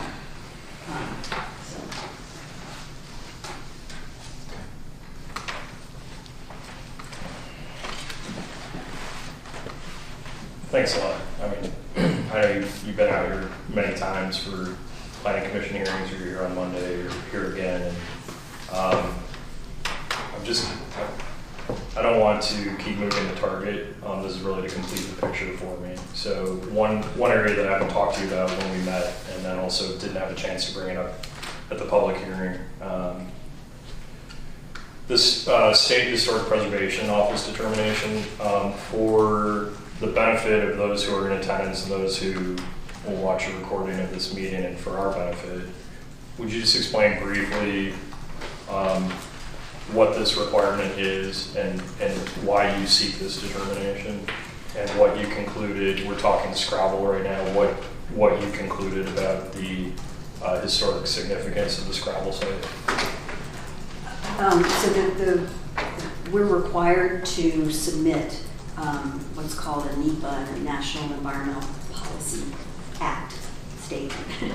It's an FCC requirement, essentially. So all cell towers are required to go through this process. And there are a number of pieces to it, environmental impact type pieces, things like that. But one of the pieces is a requirement to get what's called a notice of no adverse impact by the State Historic Preservation Officer.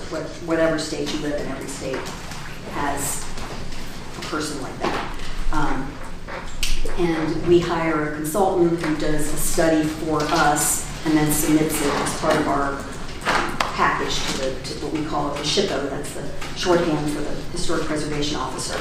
For a 199-foot structure, which is what this is, 195 lightning rod, they look at a half-a-mile radius around the tower itself, and they look to see if there are any properties that have been designated as historic structures, or it can be a historic district, or if there's anything that's on the records as historic property. So first they identify whether there is anything within a half a mile that could be impacted, and then they determine through looking at our balloon test and doing their own viewshed analysis from maps that are available. They put together an analysis of what they think the visual impact would be for those historic properties, if there are. And then they submit all that to the SHPO. The SHPO reviews it, and and we get what I think you're looking at there, which is the SHPO's concurrence that we basically say to the SHPO, we think there's no adverse impact. Our consultant says that, and the SHPO concurs or doesn't concur. And what's the acronym SHPO? Sorry, I missed that. State Historic Preservation Officer. Okay. I think it's still Chris Novelli. He's been in that job for a long time, and we've had projects where he doesn't agree with our assessment. Okay. And it sounds like from your description, your understanding of the historic preservation piece of the FCC mandated NEPA evaluation, that the test is, it sounds like on structures, right? So it's buildings or is it? This is telecom. This is telecom towers. I mean, I don't know what the rules are. No, I mean on the evaluation, whether they're historical. It could be a structure. It could be, like I said, we had an issue with a site. I think it was in Orange, where it was the view shed from what they call the Madison Barbersville Historic District. So that whole area had been designated as a historic district, and it was a question about the impact from that district. We did get that site built, but that was what was being evaluated. The other thing I forgot to say is, in addition to the viewshed impact, half-mile radius, they do, again, and it depends what they do research first to determine what the likelihood is, but they do shovel testing and things around the site, archaeological, to make sure there's no archaeological artifacts in the ground, and making sure that those would get recovered if they were. So they look at all kinds of stuff. It's a fairly rigorous process, required consultants on behalf of CWS to actually place an ad in our paper. Many people may have seen that way back when balloon tests were happening, to notify the community that this is happening. They ask, and thanks for bringing that up. So they do, the consultants do provide a public notice in the newspaper that they're evaluating this location, and ask for public comment, just like you do in your public hearings. And they also identify what they call consulting parties, which are people that they know, or organizations that they know about in the area that might, have an interest in commenting. And I know in this case in particular, and I think I included it in the somewhere off the line. I think I included it in my presentation. They reached out to the Rappahannock County Historical Society, who on both sites said, we have no concern. And that's in red. Right.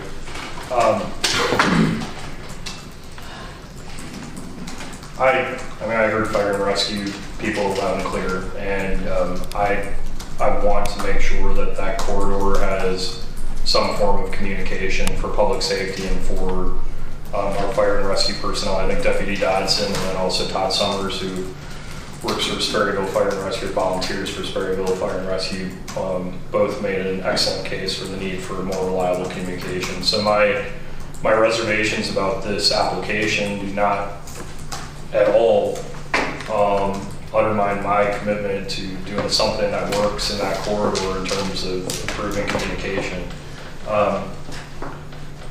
So my concern is really about what I view as a commodity offering in a locality that is anything but a commodity. And in a specific location that is anything but a commodity. We received a letter just this morning. It should be on board docs, and I'm sure you haven't had a chance to read it. But this is from a resident who owns property down there, and if I could just indulge you for a minute, because it's important on this historical significance question. The site in question, Scrabble, sits in a tranquil forest and conservation area at the bucolic intersection of Route 522 and the charming byway known as Scrabble Road. The location there lies between three mountains, Bessie Bell and Red Oak to the east, and Butler Mountain to the west. And while a traveler might pass by the spot today with little thought other than what a peaceful country area it is, in fact, it is rich in local history. The Scrabble School, currently the Rappahannock Senior Center, is located just down Scrabble Road from the site. The tower would be highly visible from this site and along the meandering country Scrabble Road leading to it. While the African American community in Rappahannock County has dwindled over the years, renovation of the Scrabble School highlights a strong community interest in preserving this important part of Rappahannock County history. The area around the Scrabble School, including the nearby site of the proposed cell tower, was and still is home to many of our African American residents, several of whose families have been there since the days of the Civil War. The three dwellings that sit closest to the proposed tower location, two of which would be less than 400 feet from the tower compound, were built and are still lived in by African American Rappahannock County families, members of which who attended Scrabble School. And several hundred feet behind the site down the tiny country lane once known as Butler Mill Road, known today as Jackson Lane after the family whose home sits close to the proposed site, is the old Butler Farm, built beside the Butler Mill. The stream in front of this now crumbling home has a wide pool that served as a baptism site for the local churches. And it goes on. And I recognize this application has been out there for a while. I was not on the board when it was submitted, but things like this give me pause. And again, I want communication in that corridor. I do. And I want to support fire and rescue to the best of my ability as one member of this body, but I do just want to express my concern that a 199-foot monopole in that particular location raises questions as to whether this determination is valid, and then also raises questions about whether this application in the context of our comprehensive plan and our zoning ordinance fits, and specifically principles 2, 3, 5, and 10 of our comprehensive plan. And in terms of comprehensive plan compliance, state code is silent on the extent to which a public body may turn down an application on the basis of its comprehensive plan. And our zoning ordinance also, I think, is quite specific in stating that these principles of the comprehensive plan are to be considered in the context of telecommunications related applications. I just put that out there for further discussion, and I just want to be transparent and let you know that I have reservations about this application in that particular site. So my thoughts on that, first of all, it's a 195, I'd say, foot structure. It is a heavily wooded parcel. We flew a balloon several times, and we've built a lot of these sites. There's rarely a perfect site. especially if you want, I mean, we all know the taller it is, the better the coverage, the wider the coverage, the fewer structures you will end up with in the county. Right. So that's a trade-off. From my observation when we flew the balloon, I don't know specifically about the view from the Scrabble school, and I know it's not invisible, but there were a lot of places where you couldn't see it at all. Yeah. A lot. And where you could see it, it was lit, the view was not the entire tower, it was the very top of the structure. You know, I think we were guesstimating, 30 feet, 40 feet, depending on what you're looking at, or where you're looking at it from. I don't think that people driving up and down, I really don't believe with this site, and I wouldn't make that statement with regard to the Woodville site.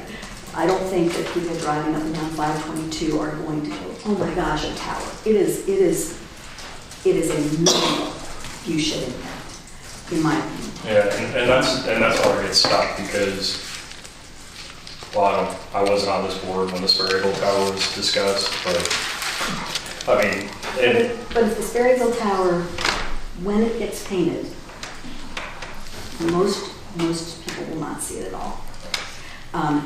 The other thing I want to comment before I forget is, the person, I don't know who wrote that letter, but they were expressing concern for the residents. agreed. Mr. Jackson is here tonight. So he's speaking for himself. I agree. I think someone's using, so. Mr. Whitson, I want to, I did attend all the balloon tests, and I ran a view shed analysis. I'm quite certain that you will not see this tower from Scrabble School. Okay. Now, you can see it from other areas, but not from that location. So, you said that it is true that this is on the intersection of Scrabble Road. There is a whole bunch of houses going up Scrabble Road. Do you have any idea how many extra houses this would service? I don't. Yeah. I mean, there is a silent majority that really want cell service in that area. I mean, they've been they've been neglected, and in every other part of the county, at least I don't have it at my house, but I can go out to different parts of the farm and get cell service. But we heard from Mr. Jackson, who's the closest neighbor, supporting. There's this gentleman, I think his name was Mr. Smolinski, I'm not sure. Across the Jackson. Yeah, he came to one of the planning commission meetings and said, started out his discussion by saying, I can see this top, see the balloon from my front porch. And I thought, and then he said, but that's okay because I really want service and I'm happy to bring service to the community. And I think he's put that in writing. So there are lots of supporters, and unfortunately we often find support other than the fire and rescue community, who's been awesome supporting us. It's a little harder to get the supporters to come up.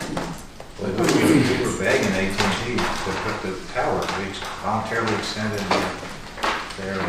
And that was 2011 when their permits were approved, and now it's 2020. Right. And that's how long it took for us to come along and say, well, it took, I guess it was actually 2014 when we first started looking at it. But these two applications, Woodville and Scrabble, we started looking for ground leases in the spring of 2018.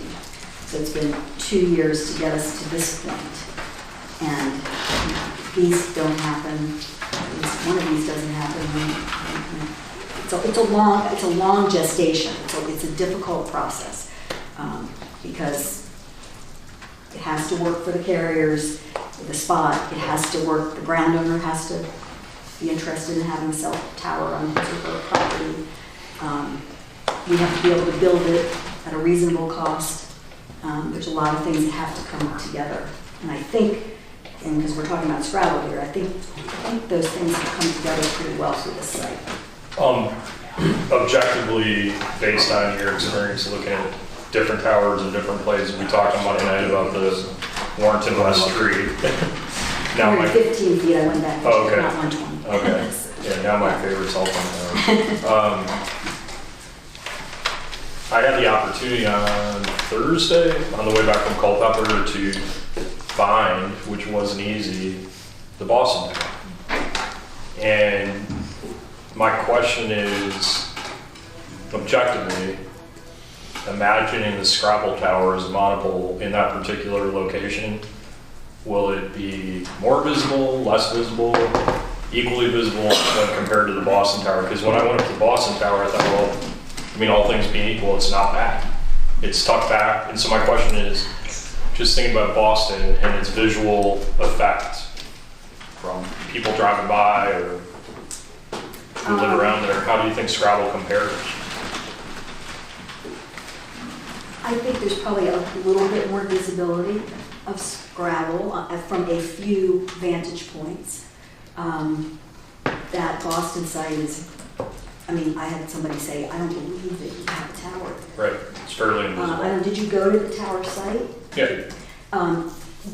So I think in terms of views from the road, from 522, let's say, it's really hard to find the Scrabble Tower or the Boston Tower. Although there are some views, but they're at quite a distance. In terms of the close neighbors, it's worse. The Boston Tower is worse than what Scrabble will be because it's not wooded at all. There are neighbors all around the tower. I don't know if you saw that. Twin Lakes Lane, there are people living, you know, and the gentleman, I'm forgetting his name right now, but our ground owner at that site is a builder in Rappahannock County. He lives in Amesville. And he, since the tower has gone up, he's now building a house to sell on the same parcel as the cell tower. We had a handful of opponents in Culpeper, you know, during that process of getting that site approved. We also had a lot of supporters, a handful of nearby residents who weren't quite sure that they wanted to be that close to a cell tower. But since it's gone up, we haven't heard a word of concern. There's a lot of conversation between citizens about comprehensive plan for towers. When you as a company come in and say, okay, we like Rappahannock County, do you just look at 522 between Boston and Sperryville, or do you go, once we're in there, this is where I want to go next? And I'm wondering if you have that next thought where you're thinking. No, we don't know where we're at, so it's really hard to think ahead. I mean, Jesse, do you have any comment on that? Because again, it's really Chantel that's designing the network. We're just facilitating the infrastructure. I'm Jesse Goldmer, I'm Site Acquisition Manager for Chantel. I think I've said this before in a planning commission meeting. We try to cover the major corridors first. Then we can branch out to neighborhoods and more rural areas. But the first step is the major corridors that we like to cover. We all have a finite amount of budget money and sites we build every year. The longer it takes to develop a site, we lose the money to build those for the following years. So the faster we can build things, the more that we look to future coverage in that area. I want to make one thing clear. You mentioned a letter earlier that we received and maybe on board docs. We do not place citizen letters on board docs. That's my fault. Okay. Just to make sure we don't, you know, that could get out of hand very quickly. I'm sorry. I have one quick question. I believe it's a pretty quick question for Hope.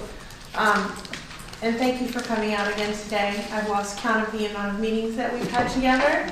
And I think I've seen you at every balloon flight. I think we were both there for all of them. So thank you for your hard work throughout the process, regardless of how the votes go today. It has been a process, and having served in the Planning Commission and been through that with you all the way, I really appreciate your good nature to see the applications through and your commitment to supplying details as we go through the process with you. I do wonder, has CWS ever removed a tower? Have they ever had an occasion to remove a tower? And if so, where, when, and why? You have? Oh, okay. Could we hear a little bit about it? Sure. So Chantel also builds our own tower. Sometimes we partner with a tower company like CWS. Sometimes we build our own towers. So we have had several that are removed over time. Some counties, I'll pick Agawam County as an example, they, back in late 99, 98, they would only require wood poles. And as technology advanced and things changed over the years with our zoning ordinance, another carrier would come in and build a power tower right next to it. So we would take our old wood pole down and locate it on the traditional tower. We've also had another one down Roanoke, Rappahannock County. It was in a median between Route 11 and 81. We were doing a widening, so we had to move that one. Just moved it on a different piece of property because it was in the right of way at the time that they wanted to do an expansion. Trying to think of, most of the time we haven't removed any because lack of coverage, or we had coverage there, we didn't need the site. It's more so that we had to move them to a different location because of certain things that have happened. Thank you. For Mr. Jackson's sake, I'd like to understand a little bit better the screening of the trees and how they're maintained. Should we have a big storm come through or anything? What is the plan on making sure that buffer stays there? I don't have a plan for that. I mean, it's a wooded site, as I said. The trees that are there are, what you would expect, a combination of scrub trees and, older, more established trees. I'm not sure how you would really define, we've identified it with the ground owner as a tree safe area. You can't come in and take down those trees. If a tree falls or, a couple trees fall in a storm, I think other trees would have grown up in the meanwhile. It's not like, if we plant a landscaping, which is what the ordinance required, if we were to take down all those trees and plant shrubs, we'd be responsible for theoretically replacing those shrubs if they die. But given the tree canopy in that area, it would be very difficult to keep those shrubs alive, I think. And conversely, it would be difficult, I think, to just start planting replacement trees and whatnot. I think what's going to grow there is going to grow there naturally. And that's everywhere we've ever been that we've had a tree save area. We've never had any specific requirement to replace anything. We just bring the tree down. And there are a lot of trees, there are a lot of trees beyond the tree save area we've identified. So it's not like if a couple of trees in that area go, there's no screening. I mean, it's densely wooded. Those other trees could be logged at any time. Could be logged. They could be. They can't be logged. But as a practical matter, even that's not going to be clear cutting. It's going to be. Could be. It could be. So we have another application of an entity that promised to maintain the road, and I was down that road one day and wasn't that well maintained to me. Full of potholes. That is a dirt road that goes back in there, so I remember when I went back to the Balloon test bank. It's a road. A dirt road? Yeah. Gravel road. Right. So could you more or less promise in the event you got this, that when you finished, when you were out of there, that you would put a fresh surface of gravel down on that road? Because, you can put gravel down when you get there, but, by the time you go back and forth, it's going to work into the ground. Well, it'd be nice to leave it. There's gravel on it now. Right. We wouldn't typically put more gravel down until we were done. Yeah. So you're saying when you're done, you're going to put it... We will restore it to its approximate current condition. We take photos and, to the extent that the trucks create potholes and different things and tear up the gravel, we will fix that. We're not going to, improve the road beyond, where it's been. But we will commit, and in our ground lease with the Mr. Johnson, who owns the parcel, he asked for that same provision. And he specifically says in the ground lease. I'll read it to you. I'll probably not have my glasses. It says CWS will restore Jackson Lane to the conditions existing at the start of construction, once construction of the communication facility is complete. So that's in our lease with Mr. Johnson.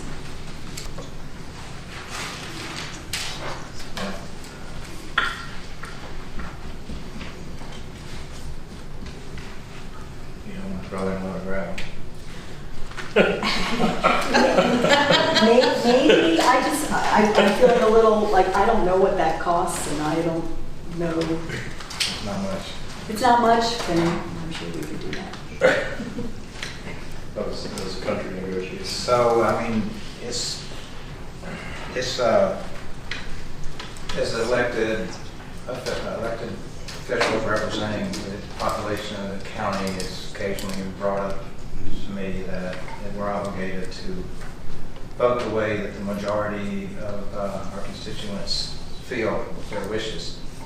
And I have to say, I mean, I have real reservations about this, but I have to say that ever since I got elected 10 years ago, it seems to me like I hear about people want cell service. And it's not necessarily people that want to work from home or promote tourism or whatever. These are the people that are here.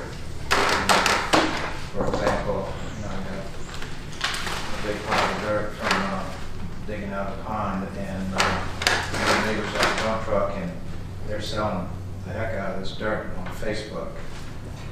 And they need that, wherever they go, they need that company to do that. So,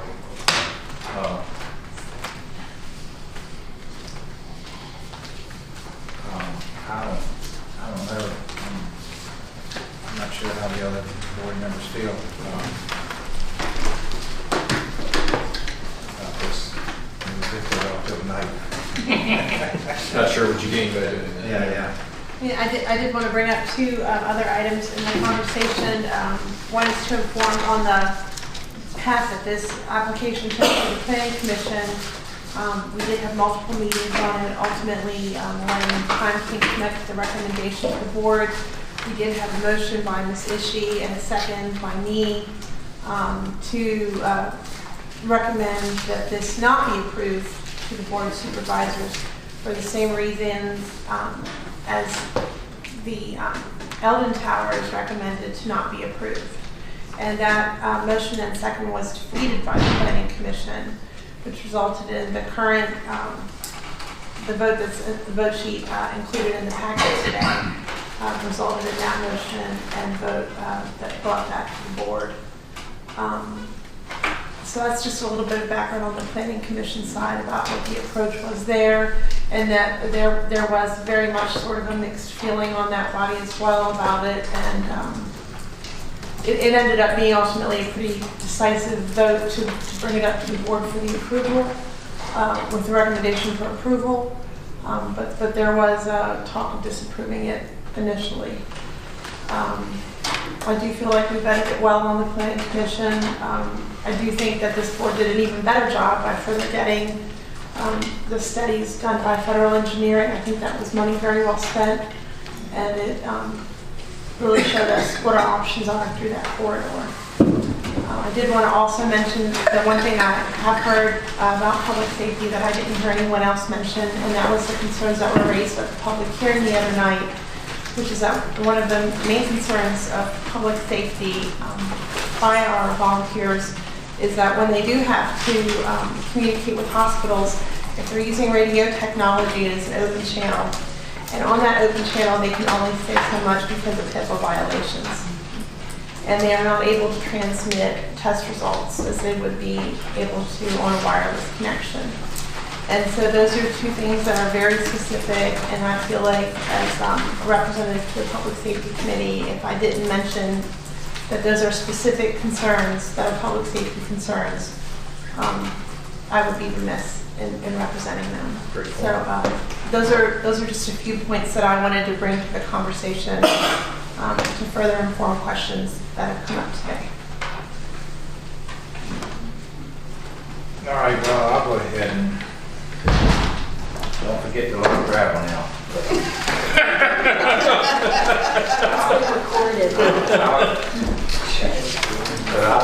without his presence, Mr. Jackson's presence, I'm not sure if I need to get this, but I'll recommend approval of this site. Make a motion to approve this site with the stipulations that There is a resolution in the packet, and there is one area that I would like the board to consider, and what I'll do now would be appropriate to read at least the resolved paragraphs. The rest are formulary. And it says, now therefore be it resolved by the Rappahannock County Board of Supervisors that application PWSFU number 190802 be and hereby is approved with the following provisions. Consistent with application PWSFU 190802, except as noted herein. Monopole construction, that was a change from the application. Tower colors selected by the Board of Supervisors at a regular meeting prior to issuance of a zoning and building permit. That's something that the applicant has offered to allow the board to do. You could bind it today if you were ready, but if you're not, you defer that to a later meeting. No lighting on the tower in perpetuity. That was a critical aspect of the Planning Commission vote and central to earlier discussions about whether the applicant could come in for administrative permit to increase the height 10% or 20 feet. And our feeling is that a prohibition of lighting would preclude that because the FAA would require lighting if it's above 199. A waiver from microwave backhaul prohibition, section 17108.8 B and C, only until 6 months after fiber optic data backhaul is available. And you could change that wording however you wanted. A waiver from landscaping requirements, 17108.12 D9, and this is the wording I put in, and it's not consistent with the exhibit that was provided by Mr. Creary. Only if a 20-foot existing tree buffer is protected by an easement precluding the removal of existing trees. If trees within the buffer are removed or lost by any manner, the waiver is void. That's pretty strong language, and you might want to consider that and discuss that with the applicant. Waiver from the prohibition of assigning the use permit 17108.5B5. The applicant has suggested that's important to them to potentially transfer the asset in the future. And waiver from the requirement to build a Type 2 subdivision road 17108.12C, and it states the road shall be protected from erosion, but with the minimum dimensions and disturbance necessary to meet the needs of the applicant. That is, we don't want a big road plowed from Jackson Lane up to this tower. We'll probably want the smallest road we can get away with because it would be the least amount of impact on the neighbors. And that's what's included in the resolution prepared before you. That any of that could change at this moment. Madam Chair, I'm happy to second the motion after speaking with Sheriff Smith, hearing from our school board superintendent, many fire and rescue. To me, it would be very difficult to tell the people we're asking to volunteer that no, you can't have additional ways to communicate with each other on a call or trying to race towards a call. So in my opinion, this is the best option with the least view shed impact. Not perfect, but I don't think you get perfect. Very good. So we have a motion and a second for discussion. Shall we drill into the waiver from landscaping requirements? I hope, do you have any concerns with that wording as it's presented? I don't have the right with the ground owner to do a 20-foot. 10 feet is what the ordinance specifies. So that's what I went back and asked for.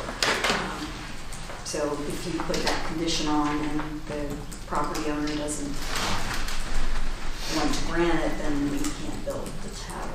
And I can say that I typed 20 feet thinking that might be appropriate, did not cross-reference it with the ordinance. I have, so I have it with me if you want to share it with me, but it requires, the ordinance requires a 10-foot landscaping buffer, which I think we would all agree would be a lot less effective than leaving trees in place. So, I don't want us to get sort of penalized by,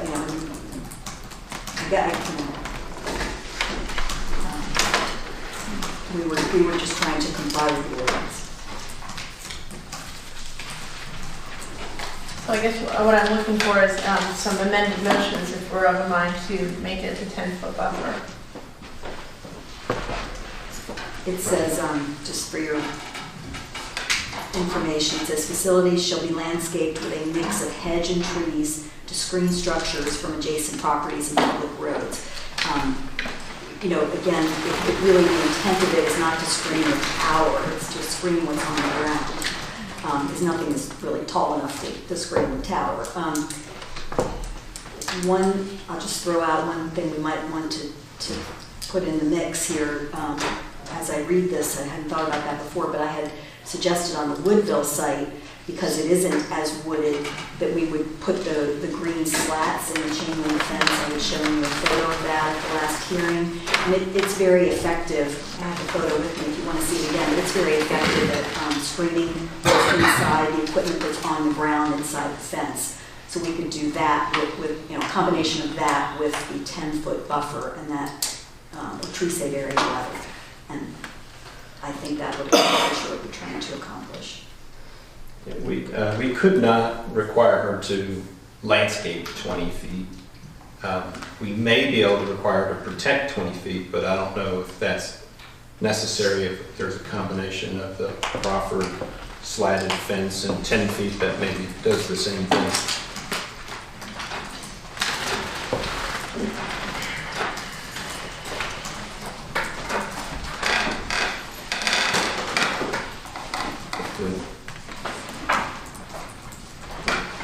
If Mr. Parrish and Ms. Donahue are okay with that, we can make a pending change to the resolution to show that.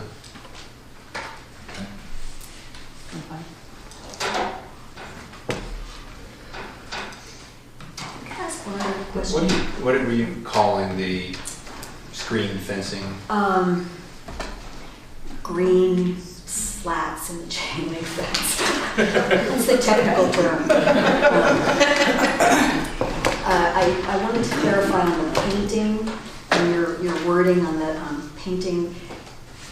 Do you think that wording would give you the option if you so chose to not have it painted at all, which could be the right solution for this tower, considering yes, because anyway, so I just want you to have it that. says tower color, parentheses, yes, selected by the board. So that could be painted, not painted, galvanized. Nothing, wouldn't get into the material, but if it will be a galvanized tower, I'm sure, if they choose that. So we have an amended motion and a second. Is there any further discussion? Yeah, I don't want to beat a dead horse.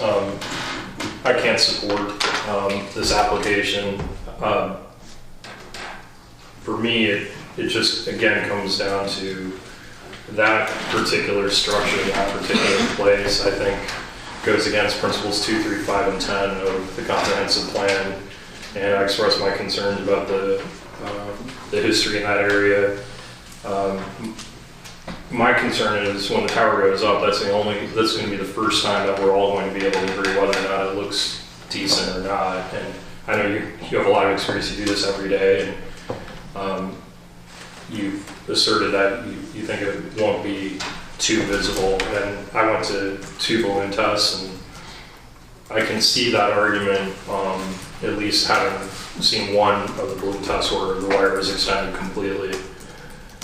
My frustration really comes down to we're left with not a great choice. It's a monopole 199 feet high on a hill behind some trees, and as I said on Monday night at the public hearing, when you look along 211 and 522, we don't see that, but yet we have cell coverage, and you've educated me on the extent to which silos are no longer a workable solution. I appreciate that.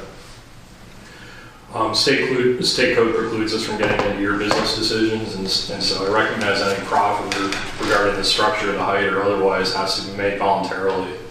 And so I had hoped that maybe you might have voluntarily offered some modification to this structure in that particular site, which you haven't. And I certainly don't hold that against you. I understand, as I said before, you're in business.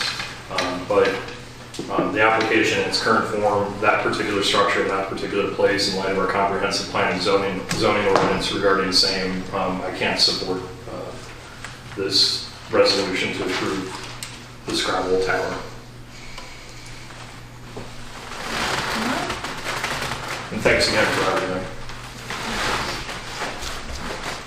We have a motion and a second on the table. There's a resolution with the amendment as provided in the packet. It's time to vote. Needs to be a roll call. Ms. Donahue? Aye. Mr. Whitson? Nay.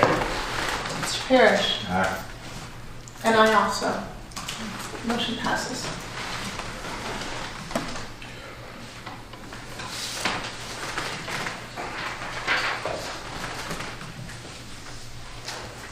Brings us to the next order of business, the Woodville Tower site location. Yes, ma'am. Guess probably not need for me to go into too much detail here, but as you're well aware, the applicant submitted an application for a tower at what they call originally 199 feet, again 195 plus a lightning rod. They've offered to reduce that to 139 feet. They've offered to change their original application for a lattice tower to be monopole. They've offered to allow the county to pick the color. And they've offered the same, request the same waivers as the site we just mentioned relative to the road and the and not requesting a waiver from the removal bond, which State Code speaks to. The Planning Commission did hold a public hearing on this, and they recommended by a 4-to-1 vote that the board disapprove this tower and pass that on to the board. There was a lot of public involvement in this site over time. More than one public hearing at the Planning Commission, and then your public hearing in the 27 significant interest. As with the Scrabble Tower, there are resolutions included in the packet for consideration that could be used to approve or disapprove this application. So, to save time, I'll go ahead and make a motion that we deny this application. I appreciate that, Mr. Parrish. Is Sorry, go that- ahead, I thought you were done. Is that a motion to approve the resolution in the packet tonight, or something different? Yeah, whatever. If that's, perhaps I should read the critical portion of that resolution if that's the case. Again, this is in the packet relative to personal wireless service facility use permit 190801 called Woodville by the applicant. Now therefore be it resolved by the Rappahannock County Board of Supervisors that application PWSFU number 190801 be and hereby is denied based on the availability of existing wireless support structures within a reasonable distance that could be used for co-location at reasonable terms and conditions to provide cellular service to the area proximate to the proposed antenna support structure.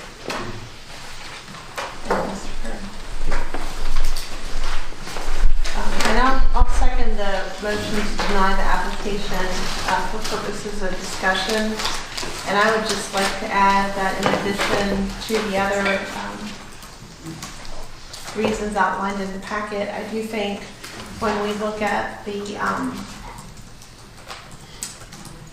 actions at the Planning Commission level, that we should specifically cite that the Planning Commission found it not to be in compliance, in particular with goals 1 and 4 of the comprehensive plan.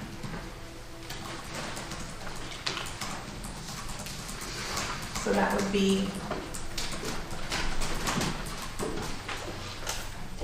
whereas number 4. And I would ask that the motion be modified to reflect that addition to the resolution. If you're willing to do that, Mr. Parrish.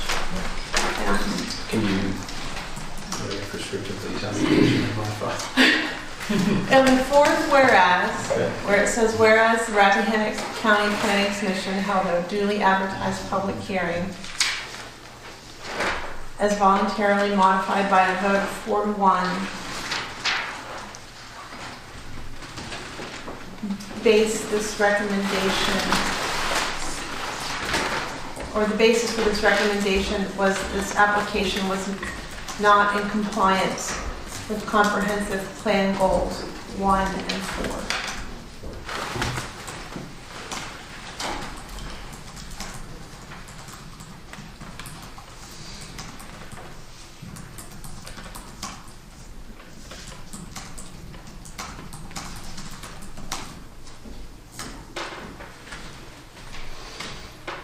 Was not in,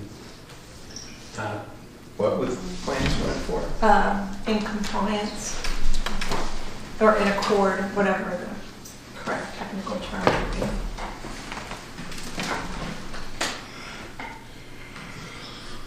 Did not align.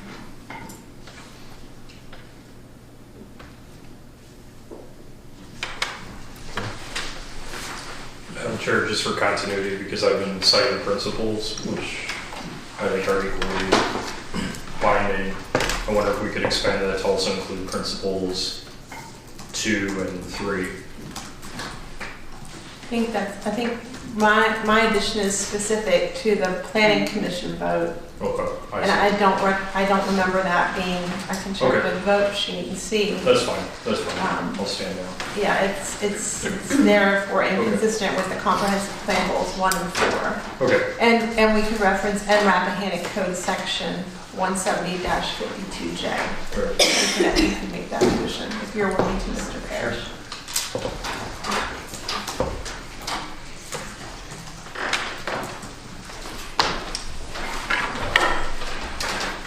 17052J is a reference from the special exception section to the comp plan,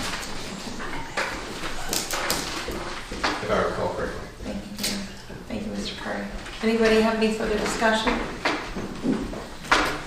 We have a motion and a second to the resolution as presented. Ms. Donahue? This is a motion to pass the resolution to deny the application. Correct. This is the denial of the application. Aye. Mr. Whitson? Aye. Mr. Parrish? Aye. And I also. Thank you. Thank you. Thank you for your time. Thank you, Hope.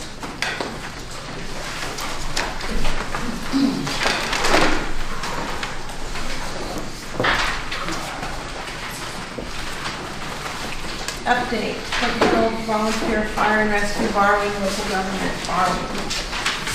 Mr. Curry.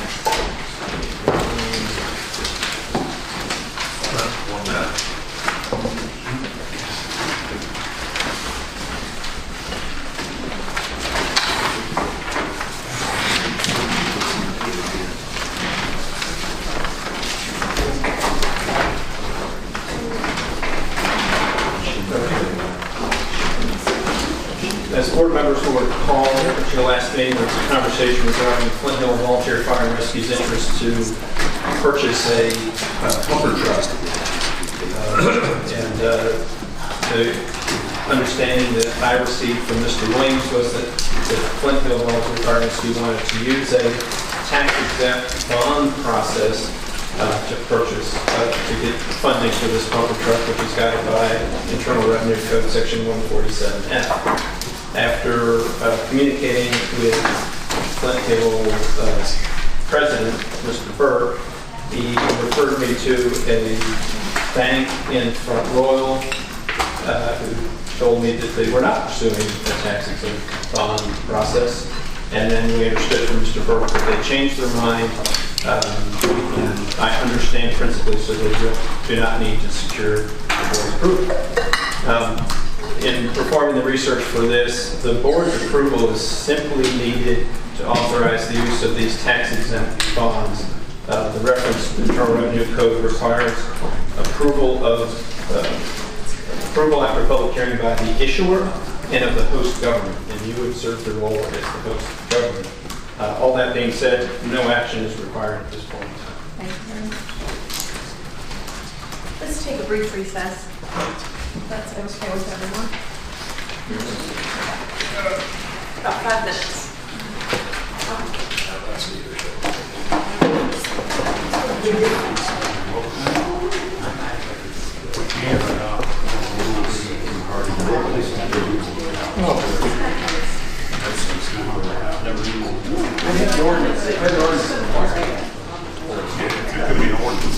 we have. It sets forth the. Well, if it's not, yeah, we can. It says, they can be approved, but it doesn't say what.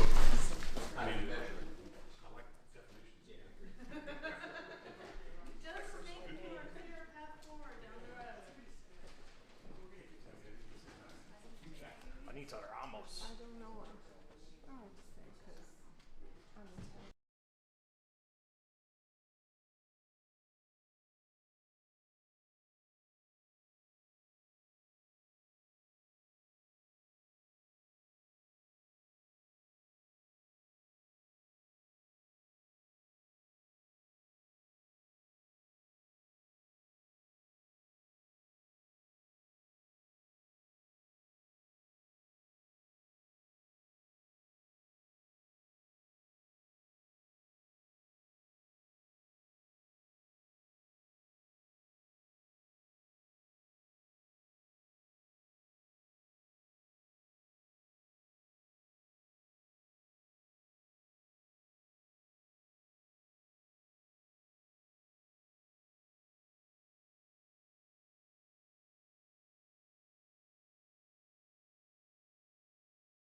through a link to that. And so also within board documents, to note that there are 4 county employees that have credit cards issued through our bank and the county's name. Myself, Ms. May, Ms. McKiernan, and the sheriff. On April 3rd, 2017, the Board of Supervisors adopted a credit card policy and procedures that is policy number 301, has not been updated since then, and could be if the board thought it was appropriate. That policy generally requires new cards to be approved by me. That has happened, and Ms. Capsa had a card when she worked for us and was added, and I authorized that based on her need to pick up supplies for 4-H activities. She's since left, and that card is now canceled. But right now it's just these 4. The policy largely identifies what are acceptable expenditures and what are not acceptable expenditures, both in the type of purchases and the magnitude of purchases. It also has provisions to make clear that personal purchases are not provided, nor purchases for parallel agencies such as the fire companies. And I think that is something that happened in the past where we would help them out by buying something on a credit card to get them through, and then they would reimburse, and we don't do that anymore. We know that from time to time there could be an error that happens where somebody pulls the wrong card out of their wallet, pocketbook, or whatever. They may make a personal charge on an county credit card that provides a process for that employee to return the payment. And that we have done that, and there's a form for that. It comes up very, very rare. There are other forms provided if there was, we have to, well, one, when you seek a new card, it's a form that needs to be filled out why you need a new card. The acknowledgement of receiving the card, which an employee would very clearly state that they understand that that their use of the card is restricted, and if they use it for the wrong things, it's a criminal matter. And then lost credit card receipt form.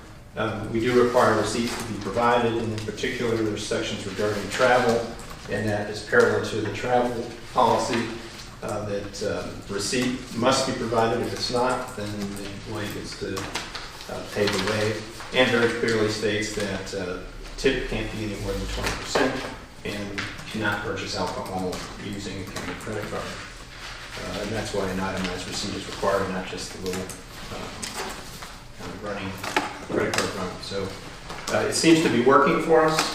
I have bumped up to issues occasionally where $1,000 limit has been problematic, but it's been rare. Times where we had to do something quickly, but I don't think there's really anything that needs to be changed in this policy. It's the desire of the board. How does it, in terms of the purchasing limit of $1,000, I mean, how often does that happen, and then what's the remedy? And someone, you call it the credit card company? Or? Oh, no, that's an internal policy. So okay. The credit limits set on the different cards, they vary. Okay. Mine has the largest, and we increased that coming out of last summer with the understanding that if we have emergency management issues and we need, we may be in a situation where our system's down, we can't cut checks, and we need to make stuff happen. So we work through the process to increase my particular limit. The other ones are pretty tight, but that's our internal policy of $1,000. Okay. I would just add to the discussion that I do receive not really detailed credit card statements from the treasurer's office, but a sign off by the different card holders that they are authorizing those charges on a monthly basis. Ms. Dotson in the treasurer's office does send me those as well, just because when I did join the board, I had concerns over just voting on something that was only described as card member services and not knowing any more about it than that. And so Ms. Dotson does email me those every month, so I can see that the different card holder has signed off on the charges. And on the rare occasion that I had questions regarding the details and asked a question about them, they were entered very quickly, and it was just a matter of what's going on here. So You know, I think there has been a lot of work to provide guidance and transparency in the credit card use, and I don't really see a way to improve it at this time. I did ask Ms. Nick, and I know Ms. Smith had also talked to Ms. Nick just about the charges that came to light in the recent state police investigation. I was trying to understand the time parameters of that spreadsheet that was part of that, and it reassured me in the sense that the start point was sometime in 2011, and I understand that's when county credit cards first became available, and then the end point of that spreadsheet was 2015, which is when Ms. Nick took over accounts payable review. So that gave me a lot of confidence that we have a pretty good handle on basically all county credit card activity historically. My only question is, right now we have 4 individuals who hold cards. How does that compare to a year ago, 3 years ago, 5 years ago? Any idea? I mean, were there a larger number? There were many more. Over the 2 years I've been here, there have been 4 or 5. Okay. And we've gone from 4 to 5 to 4. Okay. Before that, there were many more, and quite frankly, they were very difficult to get rid of. Not because the cardholders wanted to keep them, but because you have to fight with the banks to get rid of them. Yeah. So when you say many more, it was like a dozen? Or? No, 4 or 5 more or something. Okay, all right. Yeah, anyway, I mean... And most of the other employees don't like them doing good enough history. Right. Yeah, I mean, I agree with Ms. Smith. I mean, it's a limited number, and I think just as a spot check from time to time, I'll definitely request detail on card member services charges with AAP, but it seems to be working. I appreciate you tightening the policy of those who were on the board previously. So. Actually, that was, April, so I guess that was when Ms. Kaiser was here. Because Brenda would have April July. 17th. Yeah, April 17th.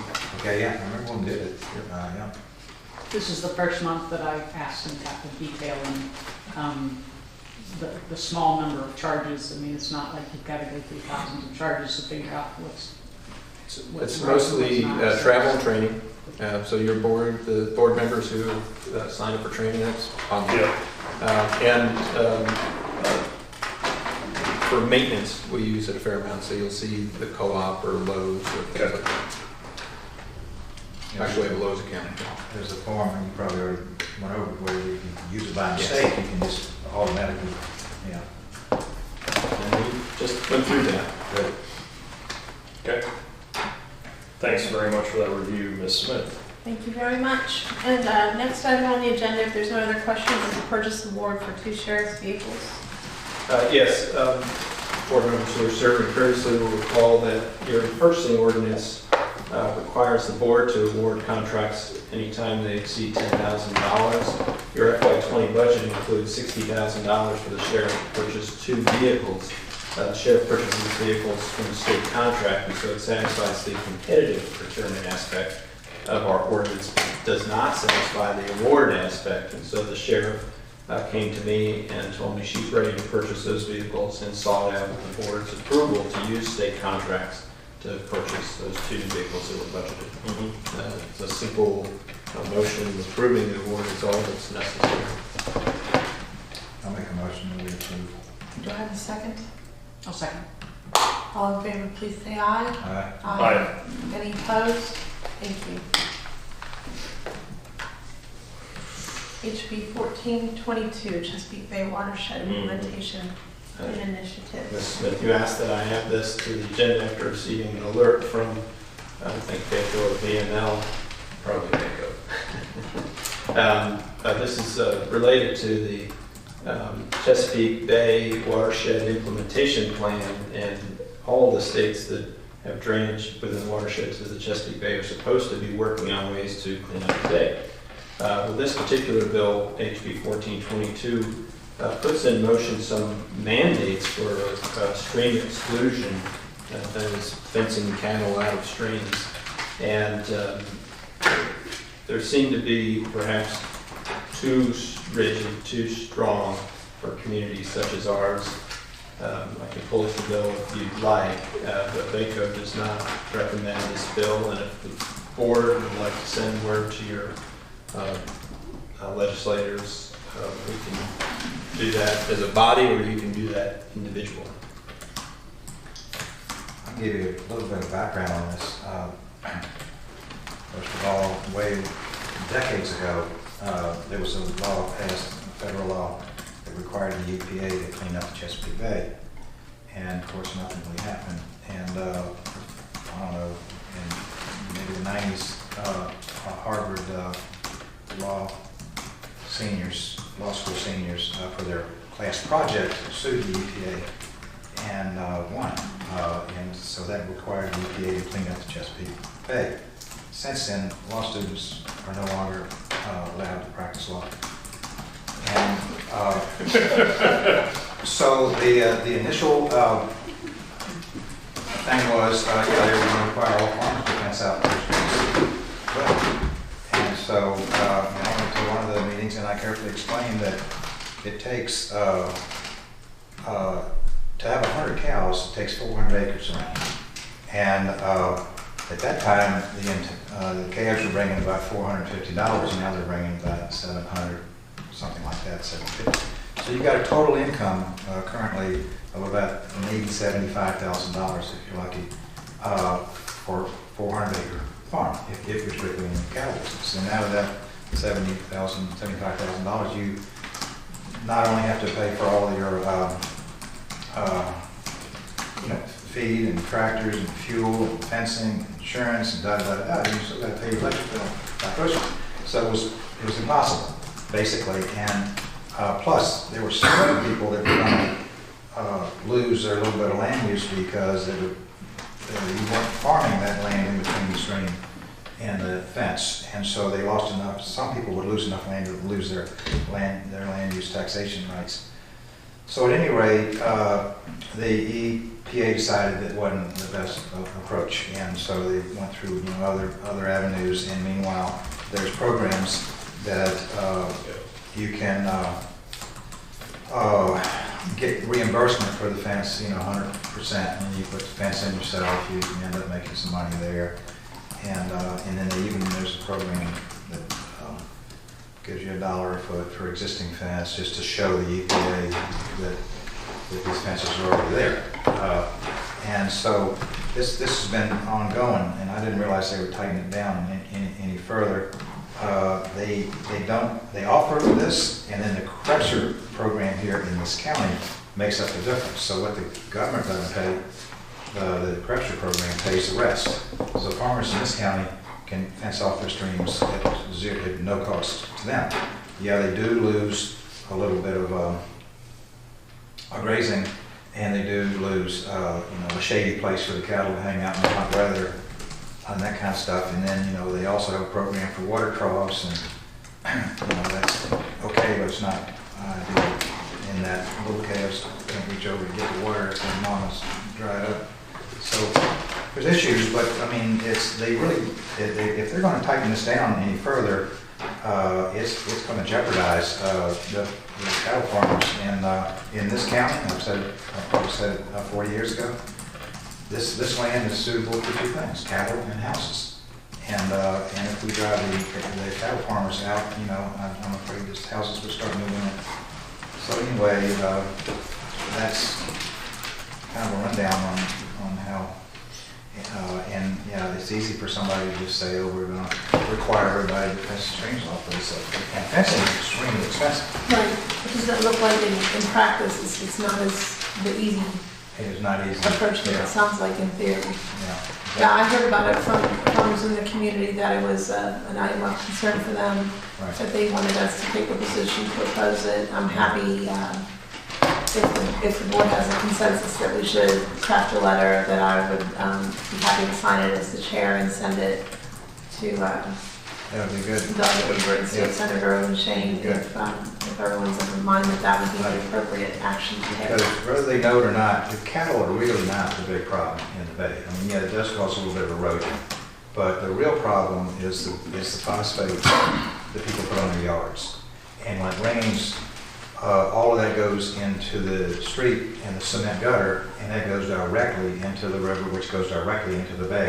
At least, you know, what happens in farms around here, a lot of it goes into the ground. It doesn't go directly into the bay. And I don't know if it's normal for us to do it or not, but the gentleman that chairs the Ag Committee is from Fairfax. And I'm just wondering if we shouldn't send a letter to Delegate Plum and invite him to Rappahannock County if he wants to see what's going on. Great idea. Yeah, I'm wondering what kind of farming Delegate does in Weber Fairfax. gets it, Delegate Gilbert gets it. Oh, yeah. Pretty positive Senator Obenshain understands Yes. it. That's a great idea. Yeah, you're preaching to the choir if you're sending it to Obenshain and Weber. Weber's a big cattle farm. Right. So it's- Yeah. Yeah, that's a good idea. No, it's going to, that was maybe Bill Well, originally. I'm not worried about Weber, he's going to vote against this one. Yeah, Fairfax, I don't know about it. I sometimes am concerned that because it is sort of what he does for a living, that it might be good for him to have a letter in hand that shows that this Doesn't is hurt. coming up from the Right, grassroots. right, yeah. You know, so that's sort of why I sometimes think it's good to send a letter. And if the board is of a consensus, or do we need a vote to do that, Do you Gary? need a motion? You would carry a better mandate if you could say the board voted unanimously to. Let's maybe take that approach then if everyone's open-minded to pursue this. So I'll make a motion just authorizing Ms. Smith as our chairperson issue a letter to appropriate individuals within the House delegates. Would also be state senate or both. Noting our board's strong opposition to this legislation as proposed for concern of increased costs for cattle farmers and impingement on property rights in particular.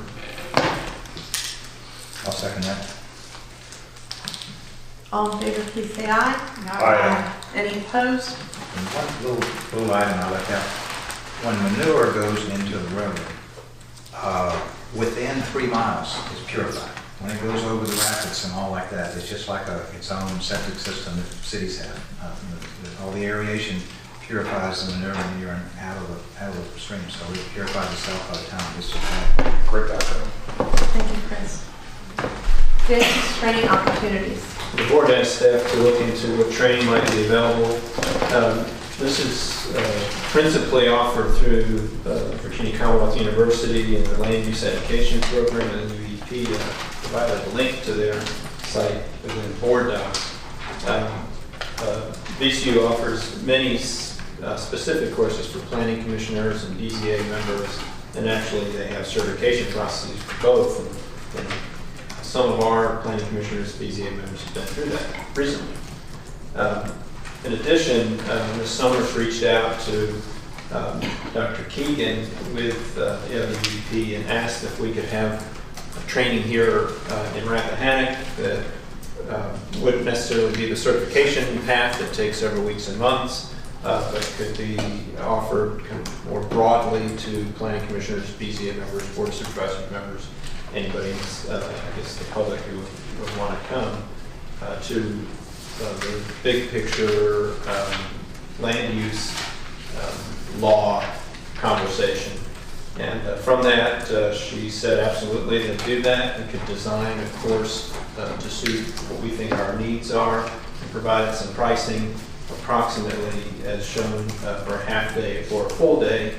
And I've heard from board members that a half day wouldn't possibly be enough to get all the information, and a full day would very likely be too long to be able to comprehend all the information coming at you. So that doesn't breed consensus, but it may mean that more than one half day may be appropriate so that you can actually absorb what is provided. You can see the expense. This is something we could try to do in FY20.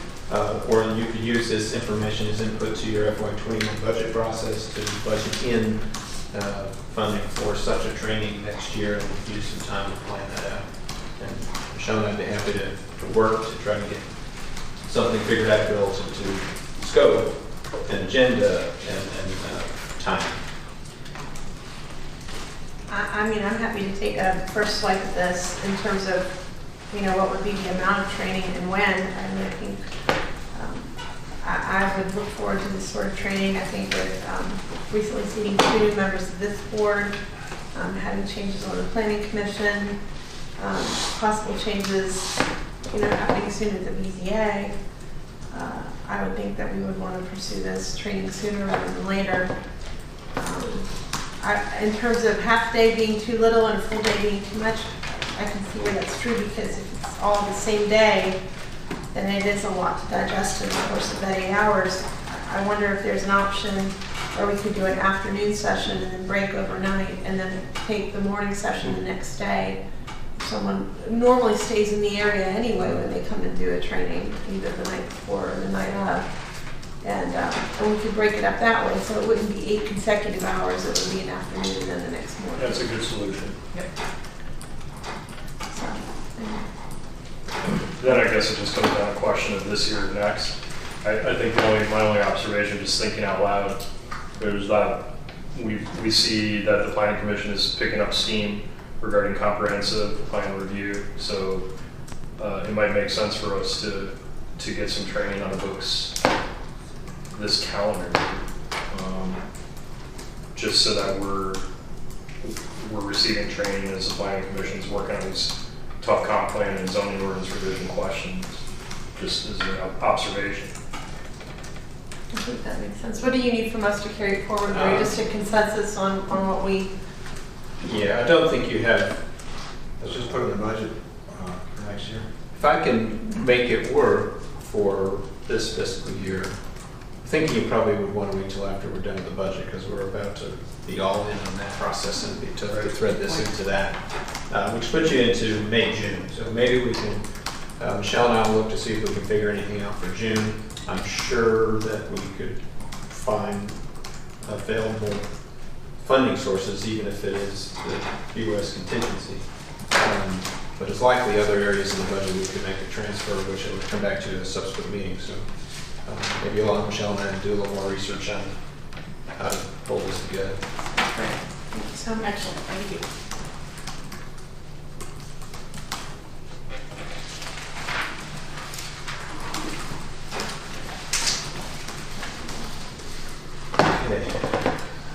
Next is another set of bills that's working their way through the General Assembly, House Bill 582 and Senate Bill 1022 regarding collective bargaining for public employees. This is very foreign to Virginia, being a right-to-work state. But what we're hearing from VML and VACO and our legislative liaison is that this is looking to potentially be a party line vote. And those who are familiar with the current representation indicates that that would make its way to the governor's desk. And he's hearing that the governor has indicated he would sign such legislation. This would, best I can understand, basically allow public employees to unionize. And that is a process that local governments in Virginia know very little about. It would be a very short window to learn what's happening, which means we'd be bringing in out-of-state experts to help us. And if this can't be stopped, thoughts are that at least the implementation could be delayed a year, so we're better positioned to work on this. The House bill has left committee and is on the full House floor. They're moving fast on this, so I'm sure our representatives will not support this, but our representatives are not the majority. And so anybody who has contact of our public, this will hit the wallet, this will hit the tax rate, in the long run has significant potential for that, particularly with schools, to increase our expenditures and decrease your control over salary budgetary process. I don't know what more I can say other than that it doesn't look great. Well, I want to thank you, and I stated this at a meeting on Friday with some citizens, how much I appreciate you keeping us informed on this stuff, because we're all busy, some of us have full-time jobs, and we try to do this job as thoroughly as we can, so I'm really grateful that you continue to feed these types of legislative action to us. So I did contact Delegate Guzman's office and Senator Boysko's office this morning, and at least registered as one member of this body my strong opposition to any collective bargaining approach to doing business vis-a-vis public employees. And I noted the size of our locality, potential increased costs, and I think the key point that it would remove from public view salary-related negotiations and discussion, which flies in the face of what we value in a small community where all of this should be heard publicly. So for the record, I registered my opposition both with Delegate Guzman and Senator Boysko, and I would encourage my colleagues on this board to do the same. And if there are other people we should contact within the House of Delegates and the State Senate, let us know, and I'm happy to continue making phone calls. Yeah, the committees are the committee on the Senate side is key. If it could be stopped to the committee on the Senate side, that'd be great. But otherwise, it's basically any Democrat representative. Just need one couple. Thanks a lot. Takes us to committee reports. They're the sponsor. So if anyone has any updates from any of their prospective committees, we would hear them at this time. Gary, do you want to update on the building committee quickly since... Very quickly, I mentioned earlier, the building committee did meet. Full representation was present, talked through a number of building maintenance type projects that have occurred over the last several months since the committee met. Of principal interest was the draft study from Wiley Wilson, and those members will be reviewing that study over the next weeks before meeting again to discuss next steps. That's probably about it for that. Broadband Committee is scheduled to meet the second Tuesday of the month at 6 p.m. at the library. So we've got a meeting coming up. All are welcome. The Public Safety Committee is scheduled to meet on February 25th at the library in the evening. Facilities Authority. Yeah, I can. Their meeting is going to be, and I don't know if you know this yet, Mr. Whitson, it's going to be in the Visitor Center due to a scheduling conflict on February 13th. Okay. Yeah, and I did attend the last meeting, and as I've stated before, I'm so happy to be our board representative on the on the Recreational Facilities Authority. Very active. The Fodder Stack 10K race will be taking place on April 18th.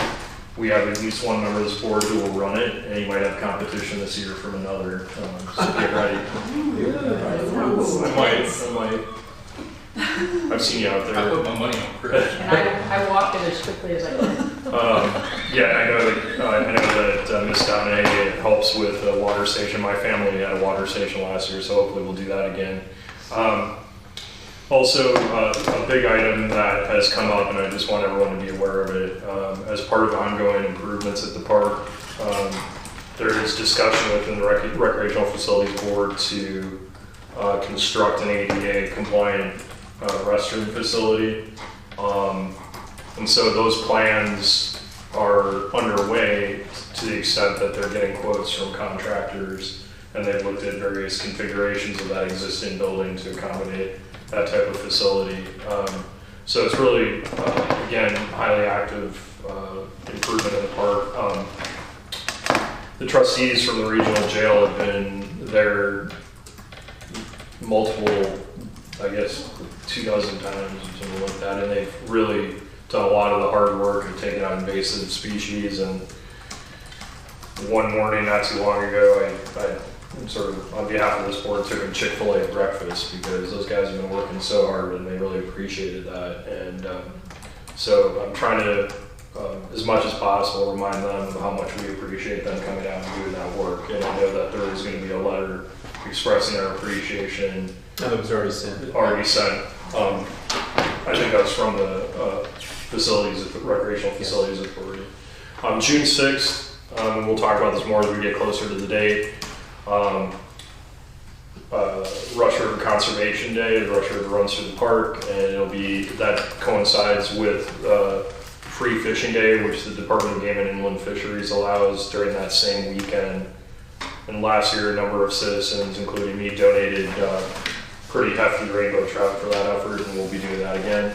And then I would just direct people to the newspaper, Facebook, to see all the different activities that are planned for the coming year, some of which are dark skies related, and others like this Conservation Day that are just general park initiatives. So great board and very active. Thank you. Thank you.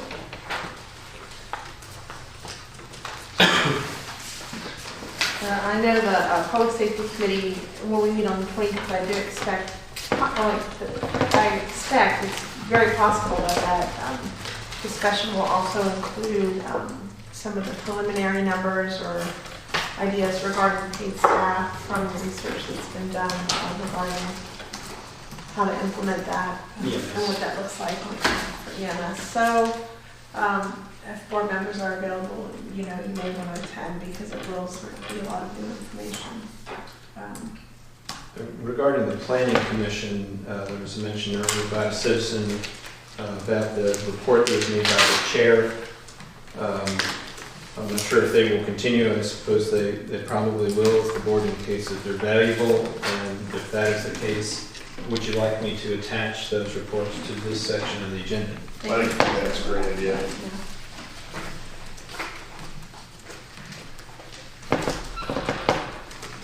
And I think there's an annual report we're supposed to see as well. Is it the zoning administrator's annual report? That's Planning Commission. Okay. Because, that didn't come up when I was on the Planning Commission, but I do think there's supposed to be an annual report from the Planning Commission. Yeah, it be both. For both, okay. Not necessarily to the board, but just a report. So I don't recall seeing that. I don't have anything further. Next items are the treasurer's reports. All the information is attached in the same form. Everything looks pretty good. Ms. Nick and I are looking carefully and following carefully at the Children's Services Act. We'll dig into that. It looks like we have some accounting issues there with some funding that was accrued to last year, but still showing from this year. So. I have a question regarding the cash balance graph for all funds. What's the shadow gray line at the top of the chart? It's what we're shooting for it's a mystery. Year? No, it's very interesting. I mentioned this, Nick, before. If you look at that on a computer, it's not there. PC, it's not there. But if you look at it on an iPad, it's there. Huh. So we're not exactly sure. Okay. I wasn't sure if that was because I looked at it on my phone as a draft one year, and I asked Debbie, what is this gray line? She said, I don't know what you're talking about. Here's a screenshot. It's a glitch. Yeah. So ignore the gray line. Speaking of that chart, I think I know the answer to the question, but in terms of cash balance declining in August, September, and then dramatic increase, I assume that tracks with property tax payments? Once a year property and personal property tax. So many localities have twice a year collection. Yeah. And you see the double camel hump sort of layout. Now, if we as a community were to move in that direction and felt that it would be worthwhile, many localities have, you get a one-time bump because it's basically hitting your citizens in advance, and you're going to have that one-time bump revenue that could be used for capital, something to consider. We'd have to be able to make it work time-wise to get bills out, and we would probably have to pull our budgeting process back a little bit and finish earlier in order to have time to get the bills out. I was just going to bring up something far more incremental and benign and easier to implement than that. It's already been implemented, and I do it. For citizens who don't escrow their property tax payments as part of their mortgage, Ms. Nick has set up this monthly payment debit plan, and I wonder how well that has been advertised. It's something she did quietly, and I asked her some time ago how many people had actually signed up for it. But I find it very convenient, so you don't end up with a giant tax bill in December. And it seems like at least incrementally would improve, or it would level out maybe a bit this dip that we see in the months prior. You can see that the dip is less shallow. It's more shallow than it was in the past. It's a lot to do with collection efficiencies, making sure we get the bills out as early as possible, and most importantly, it doesn't go below zero. Right. So just so you know, when I first got on board, I looked into this, and we ended up sending out a little survey with all the tax bills, so that we didn't have to, do a separate mailing. And everybody got a chance to vote on whether they wanted to go twice a year or once a year. And there was a narrow margin of everybody wanted to keep it like it was. And I do know that the Commissioner of Revenue and the Treasurer were not in favor of it because it was a whole lot more work. It's twice the word. Right. Yeah. Right. Yeah, I just wonder if we could better publicize this program that Ms. Nick's already implemented, because it certainly would help on the margins of people. I think a lot of people just don't know it's an option. I imagine the collection rate for those who have their account debited is 100%. Almost, yeah. It's better to get a $200 bill to make up the difference than $4,000. So, anyway, it's something I'd be happy to discuss, whether just maybe put an ad in the paper so I just let people know it's an option. I will leave that to the treasurer. It's her business. Yep, fair enough. Well, I think if we're okay to kind of power through these additional reports and correspondence, does anybody have any specific concerns regarding any of the items on the agenda that we need to call out, or?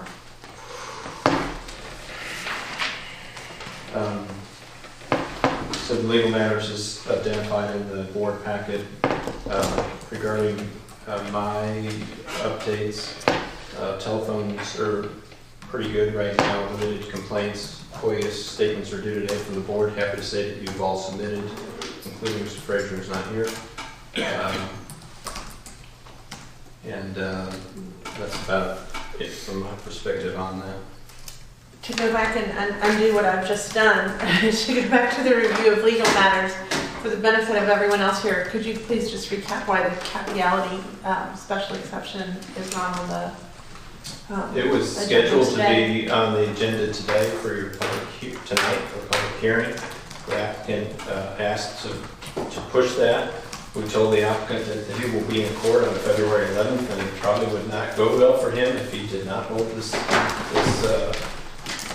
public hearing. And I suspect he felt like he would have a better chance in front of the judge with no action from the board than a denial, but I don't know. We did not advertise that public hearing, and we will go into court and we will tell the judge that he has not held up his end of the bargain, and the judge will do what the judge does. Thank you. That's a fair statement.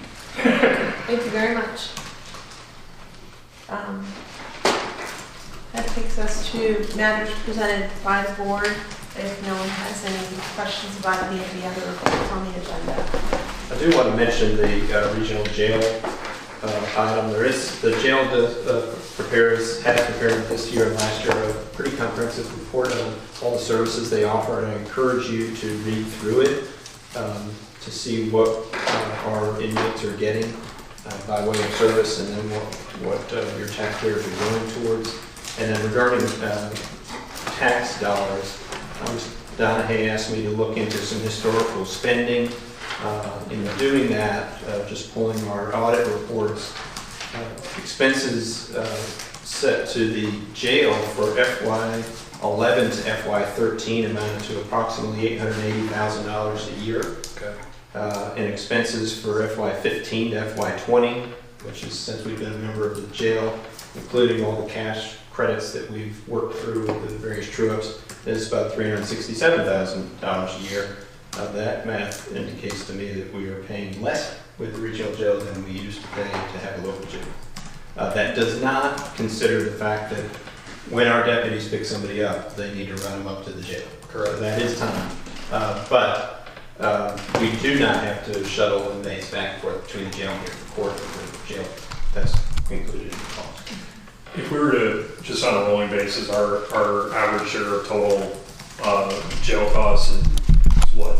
It's based on our inmate population percentage, and it is about 6%. It's about 6%, okay.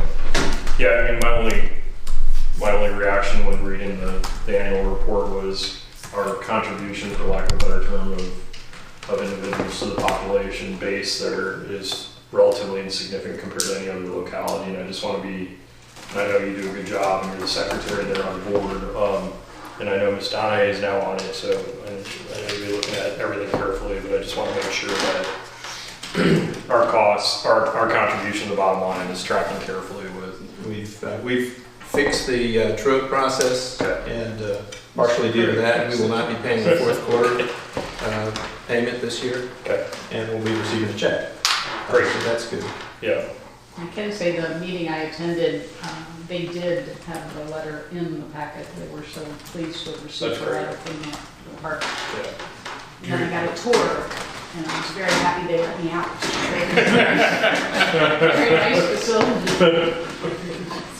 Was it ever nailed down, the issue of if you've got a guy who's been sentenced to felony that would ordinarily result in going to DOC, does DOC pay for the housing of that inmate pending the sentencing event at the time he's transferred to DOC?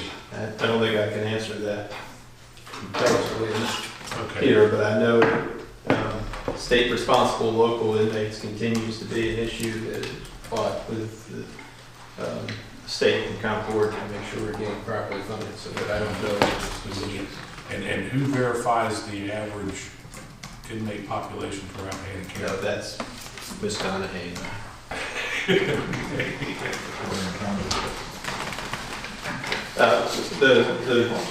The contract is really works in our favor because we know that Shenandoah and Warren are going to grow in population, citizen population, fairly, they probably want that to happen. And their inmate population is going to grow, and our population isn't growing so much in our inmate population. So the total numbers, our percentage will continue to drop probably because their numbers will increase faster than ours. Good. Pie gets bigger, we get smaller. Yeah, exactly. Okay. Thanks for your work, both of you on that. I would suggest that maybe we move item K, matters presented by the board, to